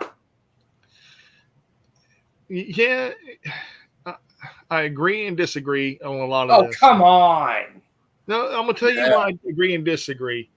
The Karrion Kross incident, you're right. He should have never came back to WWE. Name the last brawler they've ever used in WWE. I'll wait. The cricket says outside my house says so. Well, no, I'm saying the last brawler they used was Dean Ambrose, aka Jon Moxley. And the only difference between Jon Moxley and Karrion Kross is Jon Moxley has technical abilities and he can use other attributes of himself to be something that WWE wanted. Mm-hmm. They don't have any good brawlers or technical wrestlers anymore. The last one was Dean Ambrose. Before him, it was either The Rock or Stone Cold. Take your pick. I know. Like these guys. I mean, here's another thing. Also, they had a good They had a good technical wrestler, but he got fired. What's his name? Drew Gulak, he didn't get fired. Not Drew Gulak, another technical wrestler. What was his name? He was in NXT a lot. Oh, you're talking about the guy who wrestled Ciampa. He did a lot of technical moves in NXT, if I'm correct. Where is Ciampa right now? With the way, I don't know. They're in catering. I haven't heard from much from him nor. Well, Gargano and his wife signed new contracts with WWE. And look where they're at now. They could have been tag team champions. Instead, they give it to The Miz and R-Truth, which I understand their comedy, but see, the thing is like, here's the thing I want to say. Vince did so much damage to wrestlers, man. It's like there's like I said with Karrion Kross, that was Vince damaged his career in WWE, and there's really no recovery. Look what happened to the Keith Lee. His career's still fucked from Vince. Where is Keith Lee? He's still recovering from that injury. And let me tell you this. I need to get this rant off of it. Man, here's the thing. The tag team titles are still division in WWE still fucking sucks. They need to work on the fucking tag team titles. I know you need to work on the storylines. What about storylines of the tag team division? Make some fucking tag team. Bring some fucking tag teams in if you want to get a good tag team. The thing is, most of the tag team divisions don't trust WWE because of Vince. He fucked over the tag team division. That's why you don't see many tag teams wanting to go over to WWE because of Vince. The tag teams they threw together, New Day is 1. The Street Profits is 2. Authors of Pain is 3, but the Authors of Pain are actually really good together. The fourth one, DIY, was a throw together tag team. They really never tag teamed together with each other until NXT. Because they were always in separate companies at the same time. Ciampa being in Ring of Honor, Gargano being in Evolve, also in CZW and other things as well. And then you have all these other people that have came in and left. FTR, great tag team. Matthews, Buddy Matthews, and the other guy that was in NXT together that were 3-time NXT tag team champions with Alexa Bliss as their manager. And then you have the Grizzled Young Veterans. GVW, another great tag team, or GYV. GYV, Grizzled Young Veterans, GYV. You also have, let's don't forget they also have War. Wait, they still have GOD, War Machine, but and you have GOD, huh? GOD, yeah, they got GOD now, they are one of them. They still have GOD, but here's the thing: they still have they have GOD, Girls of Destiny, and they also have I guess they have the Viking Raiders still, but they're a shell of their former selves. I mean, I hate to say it, Vince really fucked them up, really ruined them too. You know what, man? We should actually highlight a tag match tonight, a really good tag match. And this is the match I'm thinking. I want to see if y'all can top me. I'm thinking Rockers versus the Big Boss Man and Akeem. That is such a horrible gimmick. Dude, I loved it. I'm not going to lie to you. I thought it was great. I love One Man Gang. Did you post that video with Akeem going against Ric Flair? Or no, Dusty Rhodes. Akeem going against Dusty Rhodes? I did. I think Phil did. I think Phil did. I think he posted that video of Dusty Rhodes going against Akeem. He's like, boom. I didn't post that. Yeah. You didn't post that? No. No, you should look that one up. That's a funny one. It was just like Dusty Rhodes just elbows him, and he's just like all over the place, and he's like going with him. He's like, oh. I did find this one WWE match funny. Was when is when Santino Morella had the Cobra, and they both and.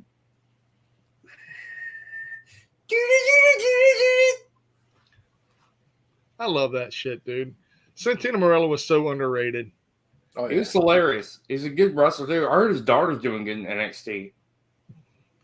Who's his daughter? I forgot her name. Dude, there's so many people in NXT that I don't even know who they are anymore, man.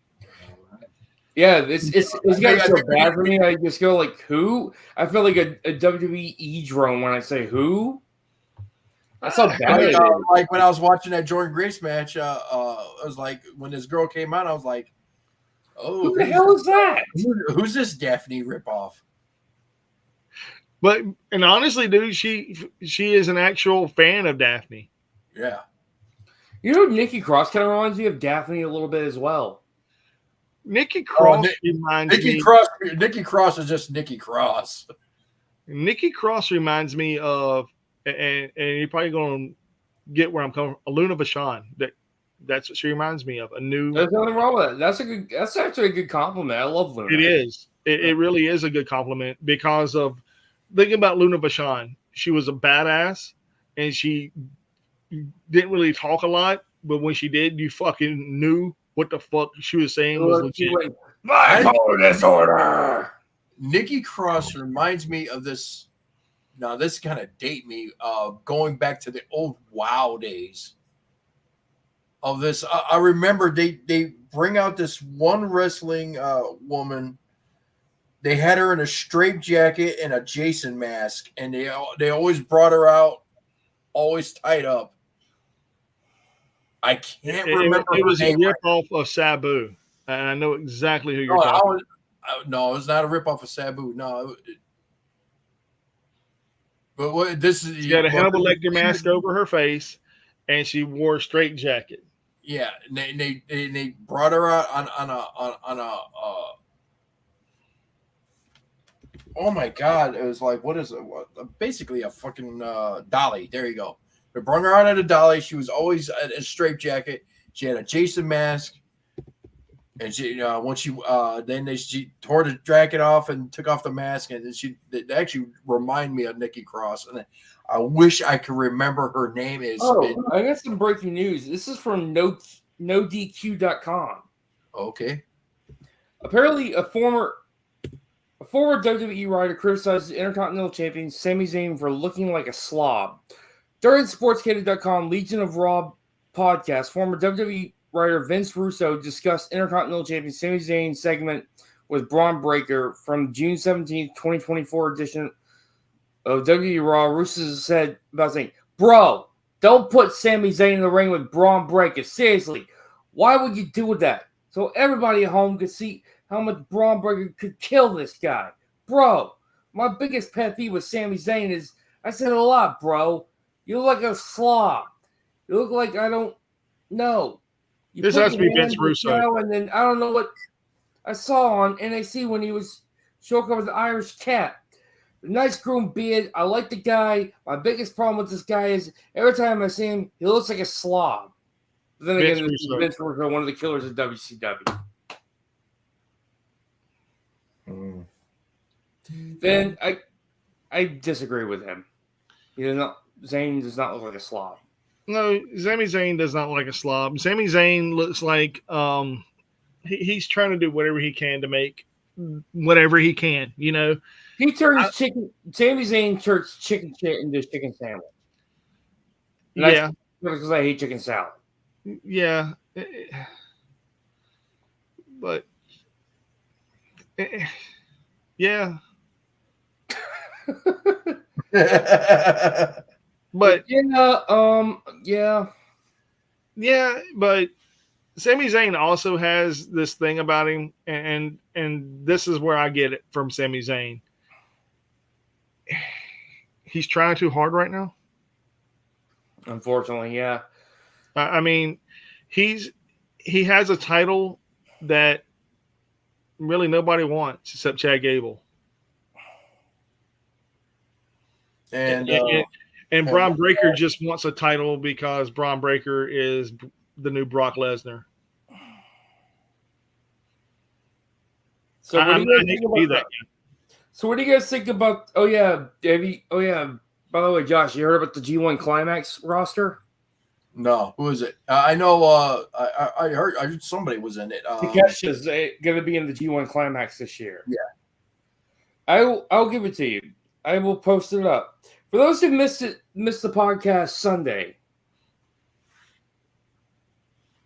I will gladly repeat that. Do you mind, Mike? Go ahead, brother. Floor is yours. Thank you. I'd be honored to. And in the first match we're going to get is Yota Tsuji versus Takeshita. Okay. And Tetsuya Naito versus the Shingo Takagi, LIJ versus LIJ. That's Okay. good. Two former world heavyweight champions clashing at each other. Nothing wrong with that. No, I say bring. It's going to be a fucking banger. I can go All with right, that. let's see who the roster is. All right, here it is. For Block A, it's Tetsuya Naito, Shota Umino, Shingo Takagi, Sonata, the Great Okan, aka Yeah, Mm. Zack Sabre Jr., Gabe Kidd, Evil, which will probably cheat a lot, and Jake Lee. Block B, Hiroki Goto, El Fantasmo, Yota Tsuji, Jeff Cobb, Hinare, David Finley, Ren Narita, Yuya Urimura, and Konosuke Takeshita. Timeout right there. That's going to be the best block. I don't think anybody's beating Block B. I mean, whoever comes out of Block B is going to win the whole fucking thing. Yeah. And I'm being honest, dude. You just said everybody that everybody likes. You have everybody in Block B.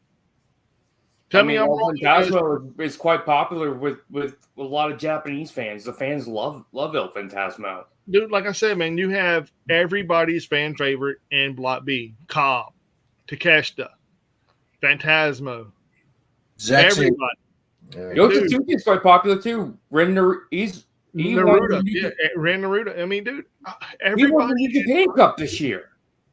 Block B is, dude, nobody can top Block B, in my personal opinion. I've You got seen Takesha on there too. I mean, Yeah. he's representing both AEW and DDT Pro Wrestling. Yes, and to be in NJPW's climax, dude, that's That's a big honor for Konosuke Takeshita. You know, I mean, after that title opportunity, New Japan saw opportunity with Konosuke Takeshita after that.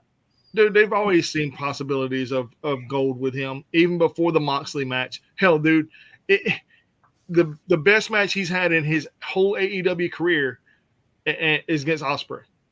He didn't come out the winner, but dude, he won the heart of every fan that watched that fucking match. And a lot of AEW fans will probably, you know, when they find out Konosuke Takeshita and G1 Climax, they'll probably want to subscribe to New Japan. And this is actually doing business for New Japan Pro Wrestling right here. I mean, last year you had Eddie Kingston who had some pretty badass bangers in the G1 Climax. He almost won it. I know. Anyway, who's in Block C? That's just it. There's only 2 blocks. Oh yeah, that's right. Block A and Block B. Yeah, that's right. So yeah, the Block B is going to go all the way, dude. What do you think of Hinare though? That guy is brutal. You know who I wish they had in there, and I know they will have them in the Tag Classic. I forget the name of the tag. I think it's called the what is it called for the tag teams? Where they do like the G1. Is it Super Tag? It's the World Tag League. That's what they call World it. Tag League. Yeah, it's the World Tag League. And Yo and Show, dude, they were the best tag team for a long. Roppongi 3K. Dude, I love and then it told me Roppongi Vice whenever Show left, and it was Yo and Oh no, Roppongi Vice was Chuck Taylor and Trent Beretta and Rocky Romero. yeah, that's right. A was Yo. Joe and Yo and Rocky Romero. That's right. That's right. Yeah, the thing is though, Show is in the House of Torture with Evil, and Yo is only is one of the few members of Chaos left. Mhm. But I mean, they don't even have. I mean, the closest leader they have is the Stone Pitbull, Tomohiro Ishii. who is who's a big fan of Tomohiro Ishii is what's his name over in WWE? Gunther. Yeah, He was trained by Tomohiro Ishii as well. I even posted that on my Facebook. Yeah. Yeah, I mean, where else do you think he learned those brutal chops from? dude, the Stone Pitbull, man, that monster, that's a monster. I remember when he chopped Bryan Danielson, dude, and Danielson was like, what the fuck? You seen his mouth say, fuck. Oh, and dude. I could watch Tomohiro Ishii and Minoru Suzuki beat the hell out of each other all day and I'd be entertained. They were having some of the best rivalries ever. I even showed my uncle that. He loves Tomohiro Ishii and Suzuki, and when he found out they wrestled each other, he was like, holy shit. Dude, he loves his murder grandpa. And Tomohiro Ishii, he says it reminds him of Tomohiro Ishii reminds him of a Japanese version of what's his name? It was an old school wrestler though. But I found out what Ishii stands for. It's Japanese for stone. Mm-hmm. Mm-hmm. So it makes sense why they call him the Stone Pitbull. Yeah, but speaking of crazier things happening in the world of wrestling, I think I told this last Sunday. I'm going to tell it again. There is a big Wildcat promotion card going around. Do y'all know who's going to be on the card? Wildcat. Mm-hmm. Wildcat used to be NWA Wildcat, and now it's just, or NWA, NWA Wildcat, and now it's just Wildcat Sports Entertainment. It's owned by Luke Hawks. Okay. Google it. Google who's on the card, and don't say it out loud. Just Google it. Okay, what is it called? Wildcat Wrestling? Mm-hmm. So what do you guys think about, speaking of which, what do you think about Jeff Cobb's reign as New Japan World Television Champion? I think that's amazing. I'm just glad the guy finally got some singles gold in New Japan. He held tag gold. I'm talking about singles, not tag gold. Didn't he held a single title already? No, he hasn't. This is his first singles. Well, congrats to him, dude. He's a monster. I mean, he defeated Zack Sabre Jr. for that title. Yeah. It may have already happened, but hold on, I'm gonna Google it as well because I could be wrong on that. Yeah, because I'm getting some high school stuff right here, so you're gonna have to be a little bit more specific. WildcatSports.com. WildcatSports.com. Wildcat, K with a K for cat instead of a C. Oh, okay. That would have probably helped. Yeah, my bad. Sorry about that, brother. Wildcat Wrestling roster. Yeah, it starts July 27th. It's called X-Rated. 18 and over only. I will tell you this. Danny Flamingo is going to face Brady Pierce.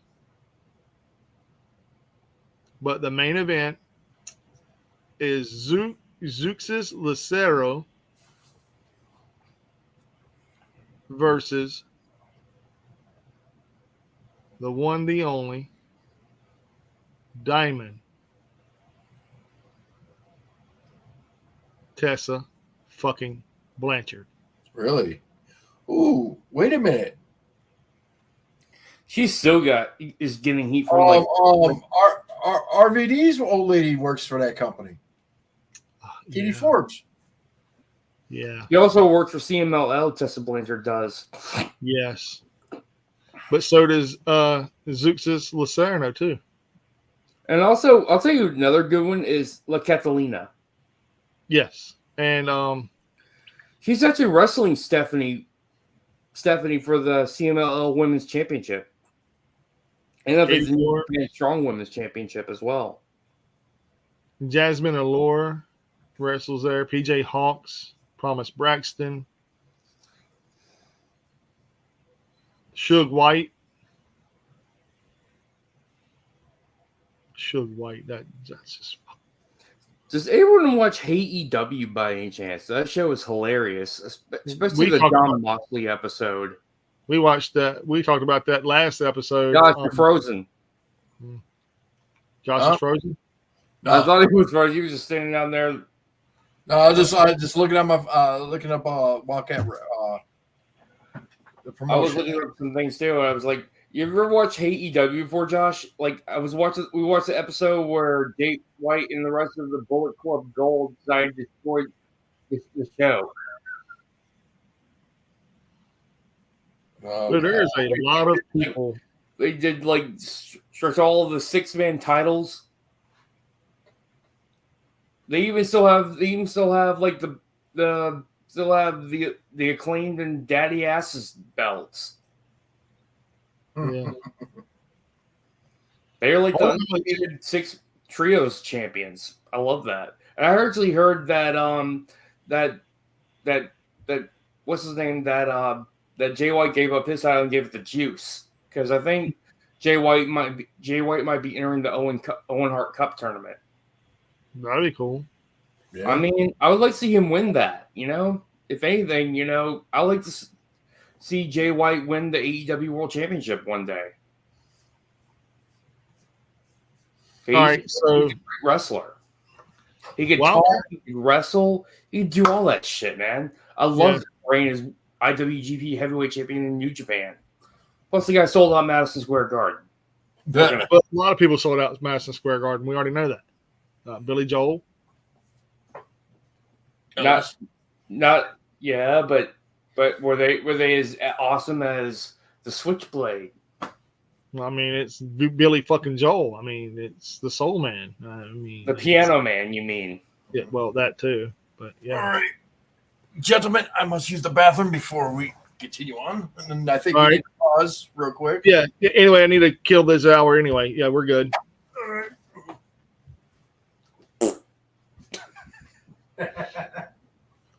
The cat's following you, dude. It's so I mean, following him. yeah, I'll say that. And look at all these titles. I have most of the belts that Jay White won, except for this one, except for the AEW Championship. Yeah, he should have held that, honestly. So I'll go ahead and say this before we go back live, because I don't know if I want to say this on live television or live on the podcast. I mean, I will, but we're live on YouTube. So Wildcat Wrestling will host an electrifying show on July 27, 2024, X-rated 8. Promising intense matches and a lively atmosphere, fans can expect to see their favorite wrestlers up close, enjoying thrilling action in an intimate setting. This unique event blends the excitement of professional wrestling.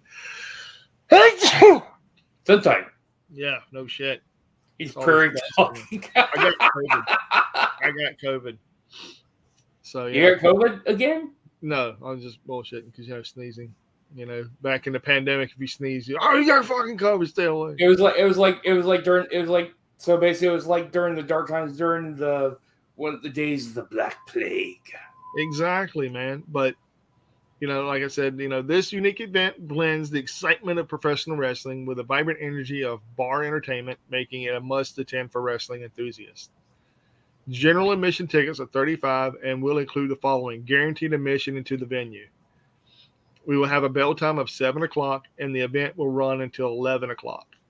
All attendees must have a ticket regardless of age due to the size of the venue. When purchasing a ticket, please be sure to enter your correct and current email address, as updates and directions will be emailed to you as it gets closer to the show date. A few rules and codes of conduct to follow. We do ask our audience to refrain from any sexual and or explicit cheers or chants. Photos and short video clips are allowed. Full match recording is not allowed. No live streaming Facebook live full videos. Defacing, destroying, or purposely making excessive messes in the venue, parking lot, and or restrooms is not allowed. Anyone violating the above rules may be asked to leave with no refunds granted. That's how they are in New Japan Pro Wrestling. They do not like it when you record wrestling events live at all. They're they frown upon that at all. In fact, they actually did an English version of it, hosted by Will Ospreay back when he was in Chaos along with Rocky Romero and the Best Friends. Yeah, and it says by purchasing a ticket, you consent to your likeness to be used on Wildcat Sports Facebook, Instagram, Twitter, or YouTube page. All attendees must have a ticket regardless of age. This event is no refunds or exchanges. You can transfer your tickets to another attendee. However, the schedule of events is subject to change. You have Slime Season. You have those two dudes and then those two ladies. And you know Kevin Nash was also part of this? How much do they pay him for that? I don't know, but it says it right there that he was there once. I remember one time he was at an indie show and he had a feud with Ricky Morton one time. Oh, that would have been epic to see, dude. But yeah, $35 for a ticket, general admission. 18 and over only. No sexual and or chance. Yeah, cheers or chance. Yeah. Dude, that's sad they actually have to say that shit. Well, I can understand why, because there's a lot of sick fucks out there. I mean, I remember one time I was watching this Lucha Libre indie show where a guy tried to slap this luchador's ass and everything without her permission. She gave him a fucking receipt for it because of that. Yeah. All right. So let's continue. We're back live on the podcast now. Yay. So the thing is, we were talking about Wildcat Sports Entertainment on YouTube, and if you go to the show, it's going to be Southport Hall, 200 Monticello Avenue, New Orleans, Louisiana. Tickets are $35. Bell time's at 7. It ends at 11. Do not go there expecting to chant anything sexual. No chants and no cheering sexual shit, period. Do not try to touch and I know this goes without saying, do not try to touch the wrestlers on the rear end, male or female. You're going to get a receipt. Especially an episode of Fuck Around and Find Out. Oh, yeah. And not only that, you will probably be escorted out of the arena with 2 black guys, and hopefully that's just all, and not an actual assault case or any of the other bullshit to go along with it. Be a decent human fucking being, man and female. I've heard cases where females touch men on the rear end and grab their junk. I have heard stories of this shit. Can't make this up. I mean, don't get me wrong. I mean, some men that are single, that are wrestlers, might find it, flattering, but you might get a receipt from their wives, if you know what I'm saying. Mm-hmm. I'm just going to throw that out there because, most of these men do have significant others, and some of them may not be women. Some of them may be men. Just throwing that out there too. And vice versa goes for the women. If you touch a woman on her ass, and she may not do nothing, but her husband might. And chances are her husband's a lot bigger than you and would really do some damage if they really wanted to. Mm-hmm. So keep your hands to yourself at all times, just like you're at a ride at a fucking amusement park. Like you're in kindergarten. Keep your hands, feet, and objects to your damn selves. Just imagine yourself at Disney World. Keep all items and yourself in your own fucking seat. There you go. You're going to fuck around and you're going to find out. High-fiving is acceptable. High-fiving. I seen a guy get kicked out of GCW. Fist bumps are okay, or asking for selfies, that's okay. I seen a guy get kicked out of GCW for smacking what's her name? Keto? No. Girl Alley Catch? Alley Catch. There you go. Yeah. Smacking Alley Catch ass. They grabbed him and snatched him out. Yeah, dude. There's you don't fuck around with Alley Cat one half of Bussy. You don't fuck around with Bussy. I love Alley Catch. I think she's an amazing wrestler, and I've seen her actually have a fan smack her before on the ass. I've actually seen that done. Like I've seen it done on Triller TV or back when it was Fight TV, and she asked for it. That's different. If they ask for it and you do it, that's one thing. But with 2 guys declined to do it, the third guy's like, "Fuck it, I'll do it." And she gave him a kiss on the cheek. She said, "Thank you." And then then Effie ran out there and did the same thing to the guy, and he's like, "Not mine." And so he smacked Effie, and Effie gave him a kiss on the other side of the cheek, and the guy just stood up, and everybody cheered for him. So yeah, they're acceptable only whenever they ask you to do something and it goes with the actual flow of the match. Yeah, like Nick Cage asked you to grab a table. That's okay with me, you know. Like if you get the wrestler's consent, you know, if it's all for the fun and shits and giggles, just have fun, man. You're gonna have fun. But don't be the creepy motherfucker, because and I hate to say this, some of the wrestling that goes and lets people do this, they think they can do it in every show, and that's where it becomes a no, and you don't need to do that, because again, if something like that happens and it's a one-off, don't expect it every single time, because because you expect Viva Van, just because some guy got stink faced by Viva Van doesn't mean you can grab her ass when she's coming down the ramp. Exactly. I mean, hell, the man, what is his name? The man. He hasn't changed since Viva Van stink faced him. Yeah, that's like the most cursed stink face I've ever seen on a dude. He sold it. He oversold it. But dude, the man like Darius. I love how he oversold the stink face, and I say 0-1, you say 2-1, 0-1. 2-1. Exactly. So yeah, I like the man like Darius, and he even wrestled Alley Catch, and he got on top of her like she was a horse, and he was like spanking her on her ass. It was funny. It was in Golden. Like I said, that was pre-planned during a match. They always talk about what they're going to do, what spots they're going to do, and that was through consent. Do not do that. Just because you're a fan, they did it doesn't mean you can do it. Exactly. Do not be the person. That's because they're wrestlers. These are professionals. Do not try that at home unless consent-wise. You try that at home, you try that in the arena, you're fucked. Yeah. You're going to fuck around. And you're going to find out.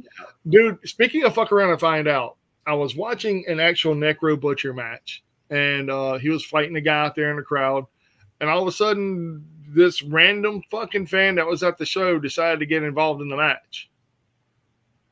And Necro Butcher turned around and, wow. That is a big no-no. You don't jump the rails. Even Josh. No, they were in the crowd. They were in the crowd, and they were wrestling in the crowd. But one of the fans decided to take matters into his own hands and fuck around and find out. I've seen that happen on AEW. There's this crazy fan that tried to attack both Chris Jericho and MJF.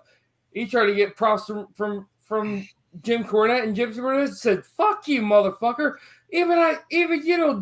I don't care if I hate the show or not. You would not jump the fucking rail. You're blocked." He blocked him because of that. He called him a fucking idiot for jumping the rail.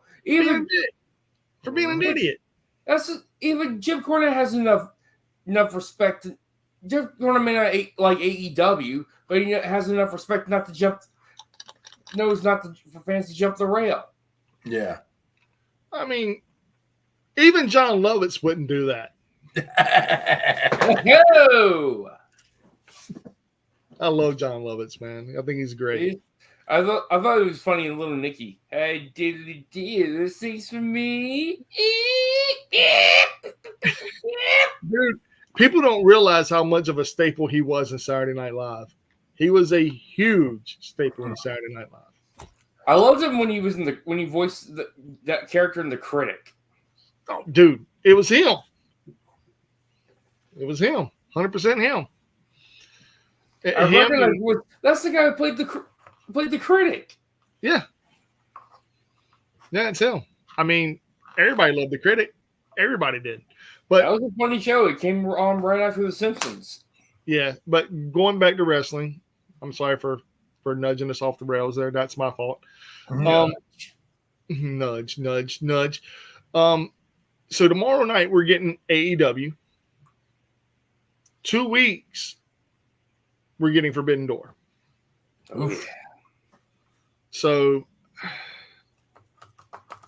and before we get Forbidden Door, there is a big pay-per-view happening in New Jersey. There's 3 pay-per-views happening in New Jersey: H2O, X Brand Wrestling, and Extreme Professional Wrestling. Look what you made me do. Extreme XPW. Yeah, that's XPW. Look what you made me do. X Brand Wrestling is, huh? Okay, Paul Heyman. Who, me? Well, he did say the Extreme. Well, if you ever watch some of the old XPW shows, man, and the way it comes on, it does like the old ECW shit. It does give me ECW vibes when I watch the Dark Side of the Ring. Dude, it's very ECW. Well, you know, him and a lot of the wrestlers had actual bonds together, like all the Dudleys. Not only them, that he also had Dreamer. I mean, I love that shit, dude. I think Rob Black is, and I've said this, and I've also said he's tame now, but he was. If there was another Paul Heyman on the Indies right now, it is Rob Black. I think it was the other guy, the owner of GCW, Brett Lauderdale. Yes and no. Brett, well, you know, Brett and Rob Black have a lot of beef. Oh, yeah. I'm going to be surprised. I don't know why they call Robert Black or Roberto Negro Desert Eagle. I don't know why that is, but that's a thing. You can Google it. I don't know what it is. I don't know what it means. And, you know, Glenn Danzig was on a GCW show at a Hall of Fame, and he goes, "Fuck Rob Black." Damn. Yeah, and if I'm correct, he also did a port. I think she posted a picture of him hanging out with Minoru Suzuki and Josh Barnett. Oh, Danzig? Yep. Yeah. Danzig's a huge wrestling fan. Oh, dude. Yeah, 100%. I mean, if I'm correct, that's where Jim Cornette got the idea for the Headbangers. Well, also, our guest next week is also the cover of one of Glenn Danzig's CD or albums. Mm-hmm. Oh, yeah. What album was it? I'm not going to say that album on here because I don't want people to know who we're having next week. I want them to be surprised. I think I might have that album.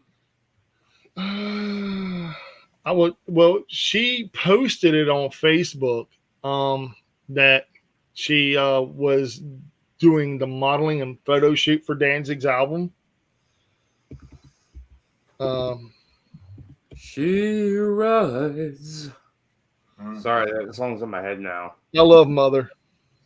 Oh yeah, I love all her album. I actually got Mother on vinyl. Danzig, man, Evil Ellis. Evil Ellis. Yeah. I'll show you right here. I actually got my vinyl, most of my vinyl records in my room. My new. Where is that, you motherfucker?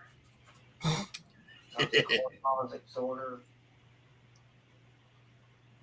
Gotta dig. Candlemass.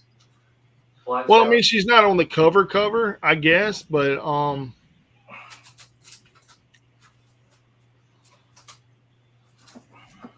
because I'm looking at all the covers now, and I guess I got his first album on vinyl. Hold on, let me go back over here and let me do a thing. Got it on CD. Let me do a thing. I got one of his later albums on CD. I wouldn't mind getting the other album where the artwork's done by H.R. Geiger, though. Demon Throw? Is a second? I think it's his third album. Yeah. What is Satan's Child? I forgot what album that's. I know it's Satan's Child. Let me look that up.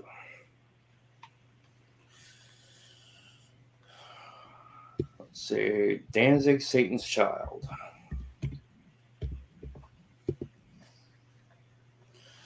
It was the sixth studio album. Sixth studio album released in 1999. Mm-hmm.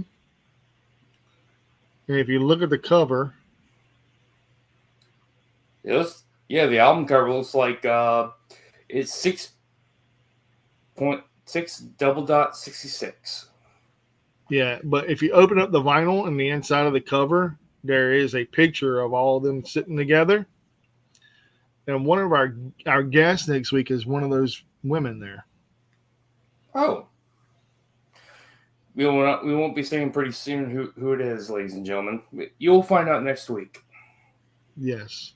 And I am off. And here's the thing: I am off that day too. So we're going to be going live at 8:00 p.m. just like we did with Tarzan Duran. Central Standard Time. Yes, and the reason why we're doing that is because of the. Oh dear God, that is awesome! Danzig Satan's Child promo. Get the fuck out of here! That looks nasty.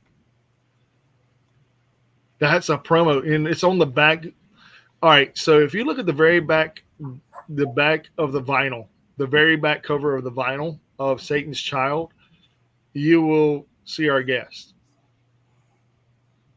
Oh yeah, like legit. I'm not even joking. I believe you. Because they have it posted on their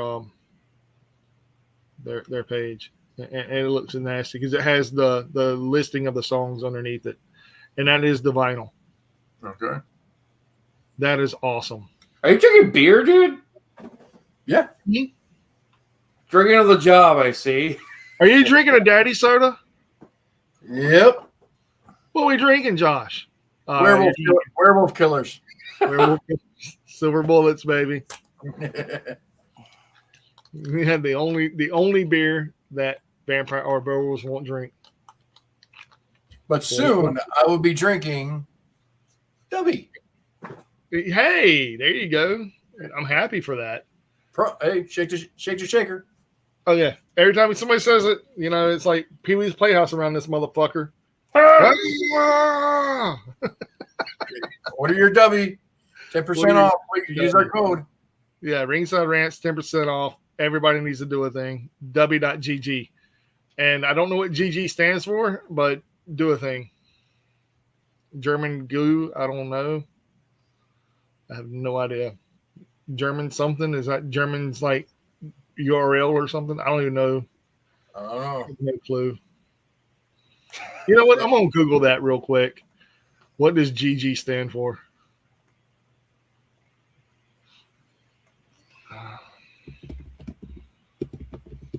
Global Sun. I will find out. Good game. Huh? Yeah. What do you mean good game? What is it? GG is a popular web domain. So, yeah, it's good game. .gg is a popular web domain name extension used by people's companies making video game content. GG stands for good game. Or glut. Yeah, true story, man. Like, I'm not even making this shit up. Well, I guess finally .com. They used all the fucking .coms and everything, so they had to .org, .com, .edu, .uk, yeah. So .gg is .good game. I like that, dude. So that means Dubby stands for good game, which I get it because they want to sponsor with gamers and streamers as well. And we stream. We don't stream what most people stream, but we fucking stream. Oh yeah.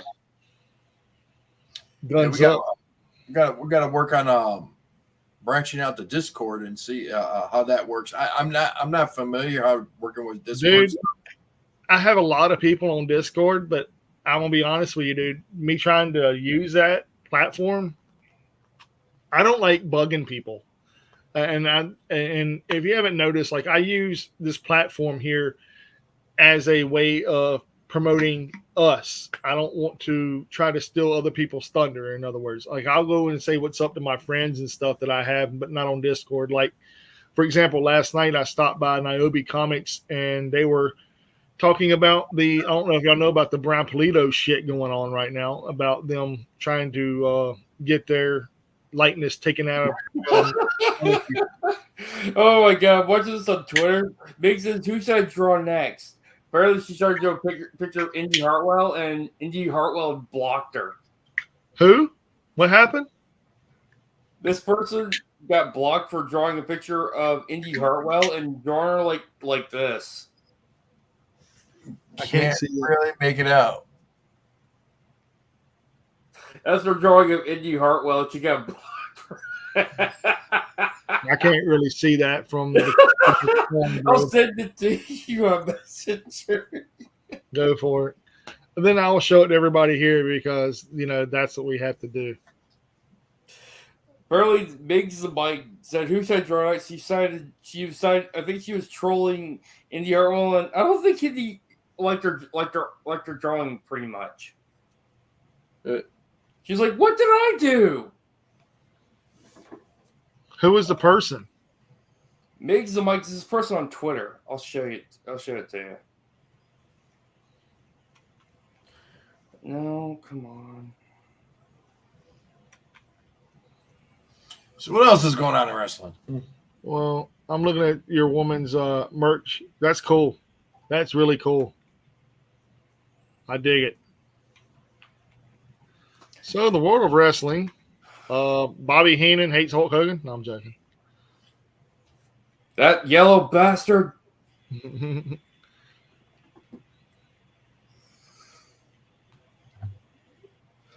Okay, you just sent me something. Okay, cool. What did you send me, Phil? The picture of Indy Hartwell in the drawing. Oh, that's hilarious. I didn't see Okay. anything got blocked for that. Okay, I gotta show everybody that's epic. So We show the world. We gotta.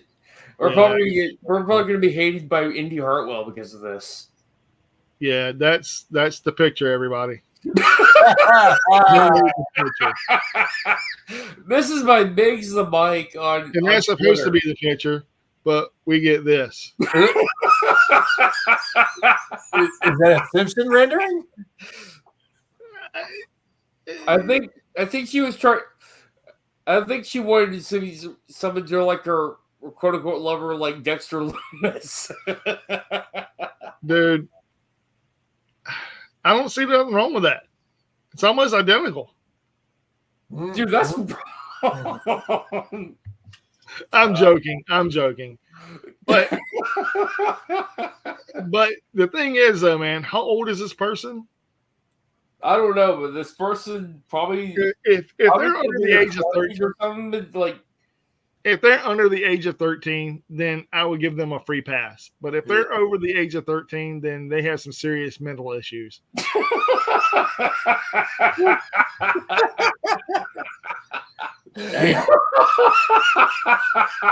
I'm sorry, man. This is awful.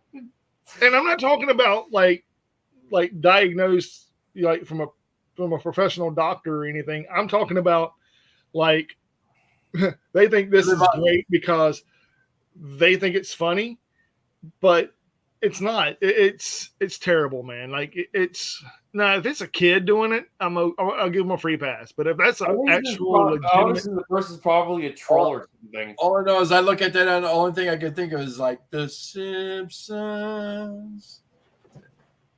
No. It's worse than that, dude. I'm gonna go Rick and Morty. Oh, Jesus. Oh my God, Rick and Morty. You know what? I actually have a coworker. He's a manager at my store. He sounds just like Rick Sanchez. Oh, jeez. He sounds yeah, like guys. I hate to say this, but man, I'm getting tired here. Okay. So next Tuesday we'll be having a guest at 8:00. Come in and shoot shit with us. And I won't be late this time. I You won't better be fucking overstaying at work like I did tonight. You better fucking not, Phil. This person designed, and we're going to have Kelly back next week too, for the first really? time in forever. Oh, jeez. For first time in fucking forever. Yeah, I've been holding on to an art print for him forever to come back on here. I know, right? So Speaking of which, let's say the cue, ladies and Mike. y'all ready for this shit? If you're not listening to Ringside Rants, you're doing fucking life wrong, dude. fucking right, dude. Fucking right. And we're not food for you to eat, bro. We're food for your ears, baby. exactly. See, I do have an OnlyFans free pass for somebody, but nobody here is getting it. I don't deserve it. Ooh. I'm joking. Phil, you want my OnlyFans free pass? Oh God! There's like thousands of pictures of feet, man. What the hell? No, man. It ain't nothing like that.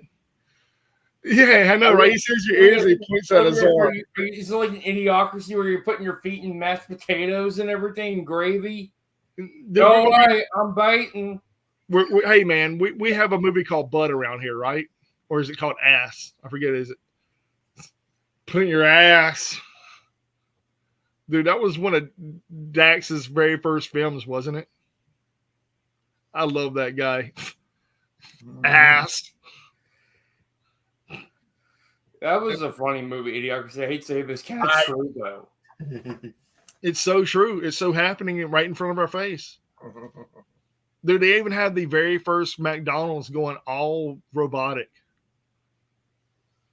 I mean, Man, extra big ass fries. Big ass drink.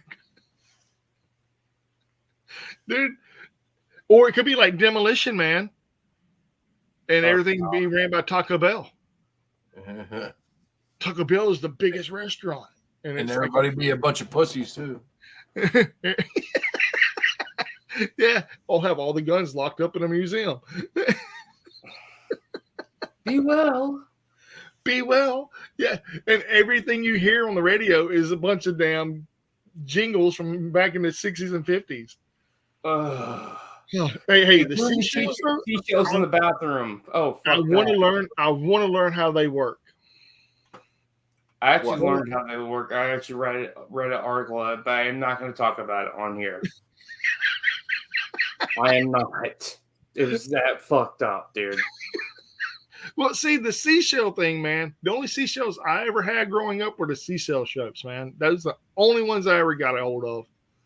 Well, you just have them with your sea shanties while you're at it. Sea shanties, huh? The sea shanties. You scrape your butthole with it? Is that what they're for? I thought they had bidets in the future. You scrape your butthole with it. That's nasty. Nasty.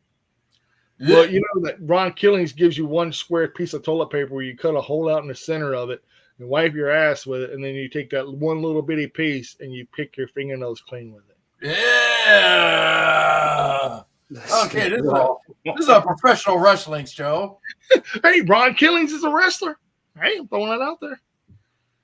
He's also known as Strawberry. I don't know that. He calls himself that in the video. Which video? He did an ice cream skit with The Miz.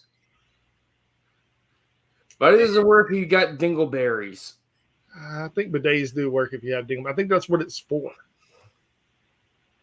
I don't know. I never used one. I've always wanted to try a bidet, but I'm afraid it might go. Yeah. Oh, yeah.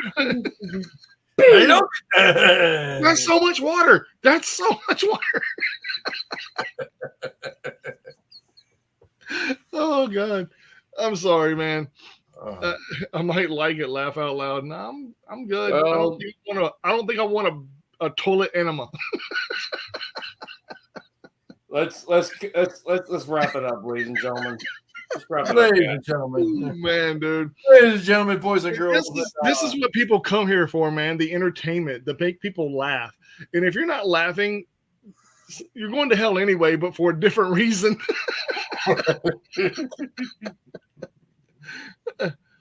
I love you guys. I love everyone in general. Share this, like it, subscribe, comment, behave, treat everybody with respect and kindness. And if you don't treat everybody with respect and kindness, expect someone to slap the shit out of you or beat the shit out of you or do something with shit in you and then put it together. It's going to happen. Just be, what is the word I'm going to use?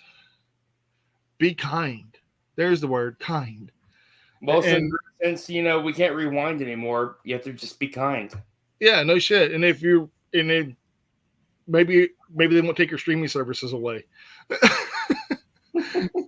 And hey, And no, on they that can't note- take my shit streaming services. And on that note, thank you, W Energy. You're amazing. And for everybody out there, Ringside Rants, 10% off. Go do a thing. We love you. Have a great night. Cherish you all. Deuces. One love. And we'll see you next Tuesday. Or maybe before then. You never know. Oh, And yeah. he's just Mike. I'm just my And I'm the Japanese guru, Phil. and And I'm always Josh, the AKA the Bad Karma. yes, sir. Yeah, Yes, sir. ladies and gentlemen. Good Deuces. night. And